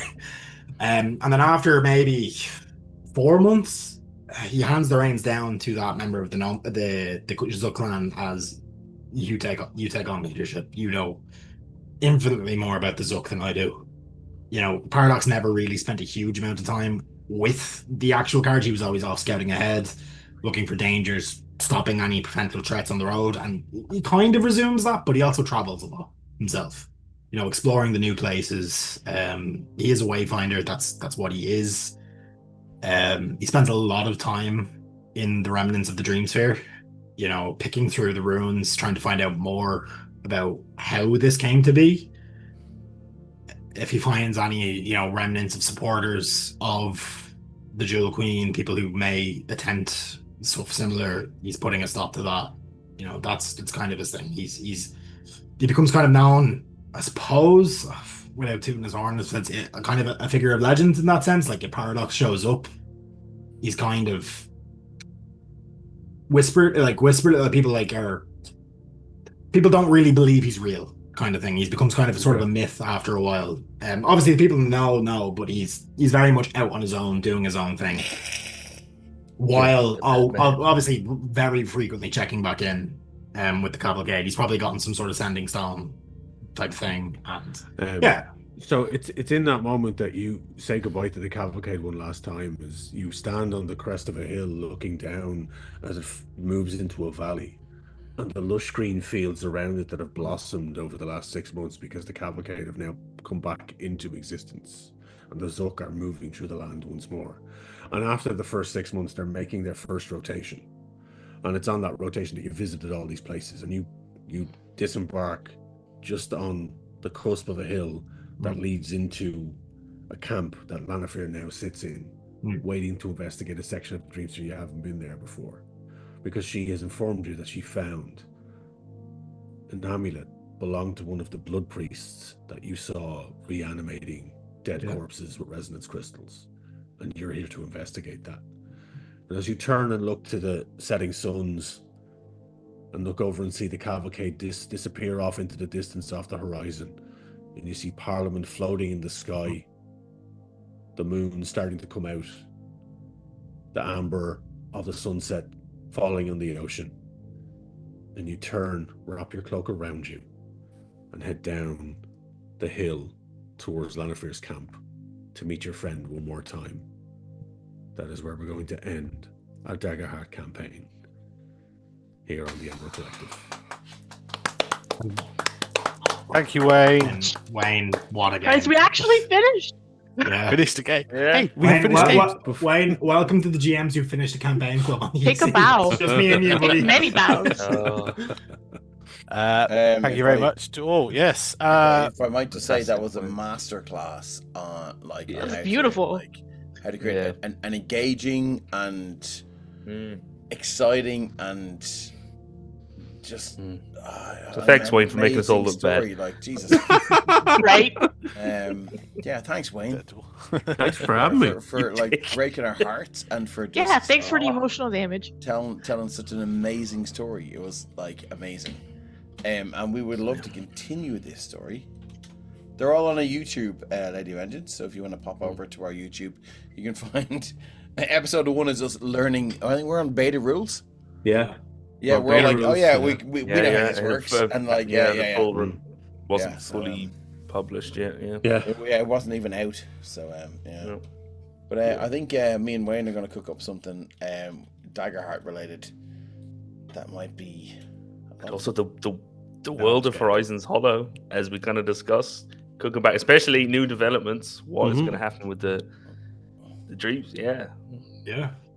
And I will also likely be bringing back, well, not bringing back a Daggerheart game, but I'll also likely try bring in a mini campaign myself with the Age of Umbra kind of style. I've been talking about it with Dave and a few others, so stay tuned to that when I get it off the ground, because I fucking love this system. Like, I like 5e, but Daggerheart is by far my favorite TTRPG. Anyway, like Wayne, the work you put into this is like it's off the chart.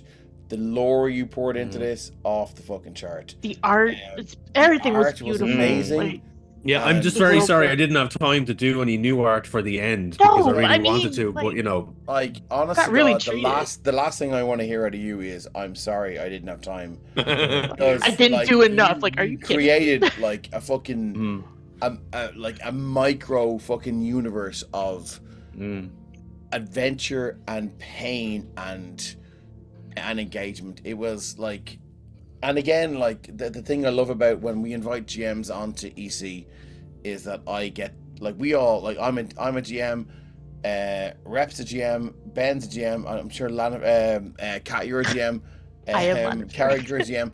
Like we all like I learned so much from you about your GMing tonight. Oh, not like tonight, but like the whole games, and it's great.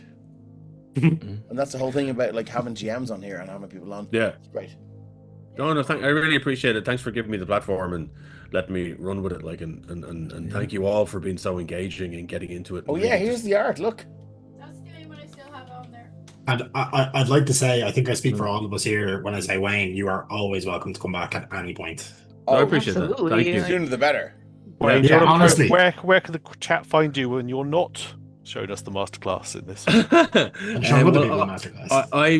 I run our own game. We've got a game called Sourcing Shenanigans, which you can find on YouTube and anywhere you get your podcasts. That's on the Irish Pubcast banner, but it's called Sorcery and Shenanigans, and that's our ongoing campaign. And we don't play as often as we would like due to scheduling and life, But we're currently in a campaign at the moment that we're dipping in and out of when we can. But I think there's like 20 odd episodes of that up on YouTube for you to catch up on. They chime in at around 3.5 hours a pop. You can also find me on the Irish Pubcast podcast, which is a podcast that's been going for forever, and that's up wherever you get your podcasts. And then you can find all What my do you comic do book on the work. Irish Pubcast? It's just three nerds sitting in a pub talking shite. Yeah. Talking about That everything sounds nerdy. great to me. Yeah, like I've been doing that show since 2010. Wow. I've It's- caught Yeah, bits and amazing. pieces One of of it. the first It's very podcasts. good. Yeah, it's been around for a long time, and it's gone through different lineup changes. But I've been the one person that's been there since the But start. that's your baby. Amazing. Yeah. So myself, Kim, and Jill, who you find on Sorcery Shenanigans, are also the cast of Pubcast, and we've loads of guests that come in. And we've been saying that we want people to come in and guest on Sorcery Shenanigans as well when we play. The only problem is the erratic timeline of when we play it, because we need to fit it into our very busy Give me a schedules. shout. I'll jump in But anytime. happy to have you on, no 100%. problem. Yeah, and that is definitely something we need to do. But you can also find my comic book work over on Rogue Comics Ireland, where that book that Yes. Ben is holding up there, Nosferatu, that is my graphic novel that's available to purchase at the moment. Where's the best for- place to buy that? The Rogue Comics web store, you can get Excellent. it, or Dublin City Comics in the city centre in Dublin. Our friend You Doc. can find it. Doc, will be able to sort you out with that. I would say support your local comic stores where you Yeah. can, because they're Yeah. a dying breed and they need it. Yeah, 100%. Good shout. Well, yeah, no, that's where you can find me. And yes, Horizon Solo will return. I have 2 more campaigns already in the works for Oh, this yeah. frame. Are they ready? They're not ready just Well, yet. then, One of them, would you one of them like to could jump be. into an alternate Sunday game as a player? Yeah, happy to jump in as a player anytime. I never get to play. I'm a That's forever what I was GM, gonna. so- I was gonna Yeah. say, So especially as I have an idea. Yeah, Okay. It's not Daggerheart, but it'll be 5e.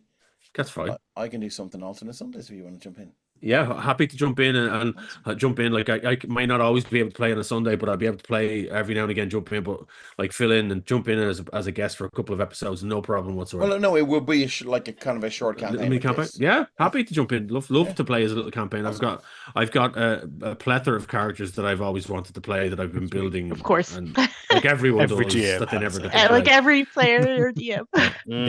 But no, like that. I've got 2 story ideas that are a little bit different to what we've just gone through. One in particular, I've floated to Dave, and it's kind of an interesting idea, and it would take a great. bit of work, but it would involve a significant investment of time, I think, to get it right. Yeah, a lot of editing, a lot of it'll be Yeah. pre-recorded. It's pre-recorded. But it's not obviously not scripted. We don't do any of that shit. No. No, but that is it's- like anathema to me. I fucking hate that shit. I will give you an idea and just tell you that it is kind of a heist story, Oh, But- interesting. but with The with wife 2. behind you will tell you that is my favorite fucking. So yeah, and the twist is that we get to see 2 tables in this game, not just one bunch of Nice. players. I love So you that. get to see the crooks that are doing the heist, and you get to see the cops that are trying to stop them from doing the heist. I'd love to throw my name in the ring as a player if you don't already have a So cast. that's the idea, and that is going to be set in Horizons Hollow. So Fantastic. We're working on it. We're working on it. It's Yeah. going to take a bit of stuff, but the whole thing about it being pre-recorded is the idea is that you flip between each table as scenarios happen, and each scenario would impact the other table, or they would have a reaction to that scenario, and it works together as one big story, and then eventually, if they meet, they meet. That's the premise. If it works And out, if they die, if they die, they die. they die. If he dies, dies, he He dies. dies. So anyway, that's that. We're working on it. Let's see how it comes to fruition. It may not be anytime soon, but it's something we have in the pipeline. And then we've got another one that's set in Horizon Solo in the City of Parliament that I think we've spoken about before. Yes. And that is definitely something that can be put together easily enough, probably into 2026. Sweet. Yeah. But no, look, thank you so much for having me on. Man. Oh, thank you. And Thank you. This is by far one Yeah. of the most fun TTRPG experiences I've ever had. Like, the world you've created is so well, like I'd say that the world we've created, because we did Yeah. also, Well, put that's in the on thing. that, I so think not a lot of the people that players. like might have joined us later on didn't realize like these are maps that are provided by Daggerheart. Yeah. Mm. We sat down in Session Zero and we decided like, well, what's that? What does that mean? What does that mean? Yeah. So we're like, we all created this world together, and then Wayne, you took it all, and then And you gave it this you beautiful you gave- masterpiece of a world. Yes, exactly. Like, Thank you for inviting us into it and giving us this Like opportunity. this world felt so lived in, which is such a difficult thing to do as a GM to like make a world feel like there is so much going on that yes, you as the players are important, but there's other shit going. And I find as a GM that can be a struggle. And I know it's a skill only learned through experience. And like guys, if you want to see like some experienced GMs, like we at the EC and obviously Wayne and Sorcerers and Shenanigans, like you've really got like a fucking great thing. Like the other GMs at this table, like I'm fairly new, but the worlds that these guys have built on their stuff, like I can't sing the praises enough. And that's like we're very lucky, I think, in this community that we have a good community with some good players, good GMs, people that are willing to start, give their time over to create these worlds, create these scenarios, and give people an opportunity to just play in the sandbox and enjoy themselves. But also, if we have a platform, we give it to other people. Yeah, that's the most important thing. That if like we have like I don't know how many followers we have, but Grant, they all now know about like Wayne, and they know about good whoever else comes and jumps on with us. So that's the whole point. Yeah, and if you haven't seen if you want to see Daggerheart this campaign from start to finish, go and watch it all on YouTube. And it is like I mean, they're not like apart from the last episode, they're not all ridiculously long. Yeah, they're not all ridiculously long. No, they're not. They're bite size. Yeah, they're generally about 3 to 4 hours is the general for it, I would say. Yeah. 10 episodes. Is it 10 episodes including? 10? Was this 10 or was this episode 10? Yeah. Oh, I love that number. 10. That's really good. Yeah. Solid. We were supposed to finish at 4. Yeah. Worry. Yeah. So, you're getting Wayne, how did you ever think we were going to do this in 4 extra episodes? So the original idea was it was actually all going to finish in Parliament. There wasn't meant to be an excursion out into the world. Oh my god! God. It was all going to be contained within Parliament. You were going to fight. You were going to fight the armies of Matron Tain in Parliament. It was meant to be the what's it his name? The fucking the head of the guard, captain of the guards. Oh, he was a dick. The guy we killed. He was Gendry Locke. So James melted his face. I melted his face. Yeah. Just some and that's there was some, and that's the beautiful thing about this system. There's been so many clippable moments. You can melt people's faces throughout this entire campaign. You see, like Lady Vengeance is the exact same experience as us. Yeah. It's not a system like it lends to mini campaigns well, but it's not a system that because it's so roleplay heavy. It's very easy to be like, oh shit. Yeah, I have so many more avenues. Yeah, no, and it is. I think we've seen some amazing moments. Like every single player has had a moment where they've done something fucking badass. Like from Lannifer communicating with that ball of time energy. Like even in the last episode, Ramble was swinging. I love the moment where Ramble was swinging on the stalactites and just fucking axe wounds the eye. I thought that was amazing because that eye would have fucked you up. But then like Lannifer swimming in time. Yeah, was amazing.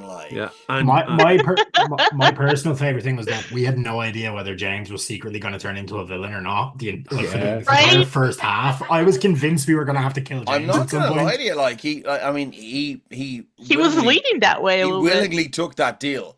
As far as he was concerned, he was promised fame and fortune, and all he had to do was do with what fucking what's it? Slate? Slate. Yeah. Do what he assumed was a demon. Yeah. He thought he'd made a deal with a devil, and he was like, "Okay, I'm gonna get more famous," and he was gonna do it. And to hell with you guys. More famous. I mean, ironically, Doug. I mean, he thought he was gonna have to put you down. Turns out Silt was actually just the nicest guy. That would have been a moment. It's okay. James took himself out. Yeah, in Rockstar fashion. Yeah, what he did. Heroic sacrifice and to me, or Betrayal when both would have been great when- narratively. when Web Silt would directly win. became Fenric, I just had this Yeah. idea of him going from, you know, in Our Flag Means Death, when you had Yeah. Taika Waititi was Blackbeard, and then you had Rhys Darby as the kind of the dandy. Yeah. They are the two elements of Silt's persona. So you have Silt, which is the Blackbeard persona, and then you have Fenric, which is the Rhys Darby persona, and that's how he Love kind that. of played out. Love it. But I there was a whole thing where it was like, well, the circle were going to be involved with Dog, where you were going to have to either try and trust them and employ them to fight against an army of these resonant bright eyes, or the council was meant to be corrupt, and Branagh Cree was going to be the only member that was going to be real, and they're all going to be fucked. There was loads of different avenues that you could have gone down, but then it was the whole thing with the cavalcade was like, we need to replace this, and we need to replace it now. Yeah. The only place you're going to find that is in the Dream Sphere, so we're going there. You know. Wayne, quick question now. If you want to save this for a further campaign down the road, but did Brannock at least survive? Yeah. Branagh Cree thank is God. That's my God. That's our master Uruguay. Branagh Cree, Ova Zemba, and Mikhail That's now my mentor. form the core of the council. So we know what everyone Good. else did. What's Ming-Na doing? Ming-Na is with Dog. Dog. Ming-Na's with Dog. She's That's- Dog. But is she still with Dog. Dog, or like did like? No, I mean, are like they a thing now, or? I I'll believe come that back up to to Wayne. I'll come back Dog's to not that. trying. Don't to answer Right. that. Leave it I'll for come back from the next fucking campaign. grave for you. We'll find that out when Wayne gets to run our characters as NPCs in a future campaign. Who knows? We don't know, Yeah. guys. Yeah. I just saw in the chat there, Zoo was like, I want to play more Eat the Reich with Wayne. Hell So yeah. so I GM'd Eat the Reich for a charity stream, for a D8 Dungeon charity Yeah. stream. Yeah. And it was a lot of fun. Oh well, let's get it over here. Yeah, Yeah. let's get you on I'd over love here. you to do that. Yeah. We can't let them have the monopoly on Eat the Reich. We love those guys, Yeah. but come on. No, not about anyone having the monopoly. That's just like I mean, if you want to get everyone some, gets a bit of eat the yeah. right. If anyone wants, I would love to like, kill I mean, some Nazis. In Yeah, the I mean, mean, Minecraft. look, listen. I did not see that coming. I will play GI Robot. It's vampire Nazis. How could I not run a game with vampire Nazis? I given- mean, Like to kill I would Nazis with love to GI do Robot? Yeah. Just adapt Nosferatu. Well, Can Nosferatu. we So just the do it weird now? thing. Well, here's the thing, right? Nosferatu, Eat the Reich is kind of like a spiritual sequel to Nosferatu. It Oh. reads like that. It's weird. Mm. So when that game came out, I was like, is somebody reading my emails? It just give me Dead Snow vibes, which I Yeah, fucking yeah. love. Yeah, big time. I fucking But love it. no, Eat the Reich is a great game. And the thing about it is, it does have a bit of rails on it. But the game I ran for the D8 Dungeon charity stream, I broke the rails down and threw them out, and I just Hey, raided. that's what I'm talking Way to about. do Yeah. it. Yeah, that's the way I do most of my games. But anyway, Lovely. look, Right. Good night, look, guys. guys, Yeah. thank you so much. Rep, is there anything you want to pimp? You said you had stuff to say at the end. So Sorry, go for we it. just started talking over you and started talking Yeah. bullshit. That's normal. I'm used to this first. I think the only other thanks would be to go to music by Witchbolt, who we called out and all the way through this one. They are Yes. Dungeon Synth, Dungeon Ambient artist.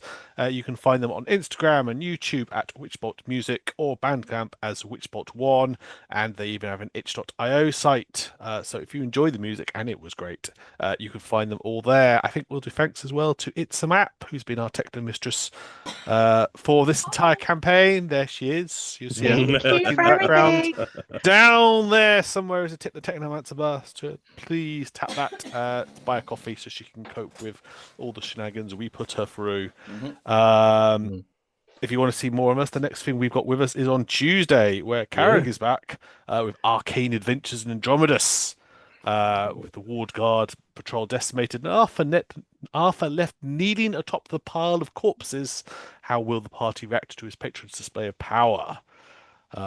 Very interesting place to leave it, and an interesting thing to pick as a thing to promote on our socials about that. But, I'm sure Carrick knows what he's up to on that one. Oh yeah, I have some plans. Tune in. There will be. I will say if you're following along with that, try be in from the start because I'm kicking straight into the action with that one. Marvelous stuff on that one. We carry on those very other streams you will find on the Twitch things. Normally Tuesdays, Thursdays, and Fridays. You will find us around. Occasional Sundays, occasionally elsewhere as well. We'll do odd one shots here and there. If you don't find us on the Twitch or the Twitch VODs, you will find us over on YouTube at Emerald Collective Podcast. You will find all of this previous campaign there in its entirety. We do encourage you to go along to it. You will find a whole bunch of stuff. Not just 5e, not just Daggerheart. You will find Call of Cthulhu. You will find Shadow Dark, Blades in the Dark. Blades in the Dark. There's one, yeah. There's all various variety of stars, even down to small little indie things like Overgrown from Ben Newburn, which we put on there not that long ago. And if you need your own stuff, come along to our Patreon at the Emerald Collection. We do a monthly release of a map, monster, and magic item, which is all themed to particular things. I don't know what the next theme is actually for next month, but I'm sure those in the works are working it out. But Probably during going to the have a week- winter theme. During the week, I will be dropping some free stuff on Patreon from the maps that I used for the D&D in the castle. There you go. Yeah, So they if were you are on a great. They were Patreon, and there is a phenomenal maps made by free Kate. tier on the Patreon, so you will get something even if you come in, and the support is always appreciated. Those, of course, who pay in the top level or dual tier, you get a shout out, and tonight's shout out at the end of this episode is to Gunslinger, who has been a long-term community supporter, and thank you much for all the good supporting words. I think that's enough from me. I think it's time for us all to say good night and farewell from Horizons Hollow, as the camera pans out from that camp where the 4 people finally meet up again, and who knows where they go to next. Thank you for your time, chat. Be good to each other, and we'll see you in the Thank next you. one. See you guys. Bye. Thanks.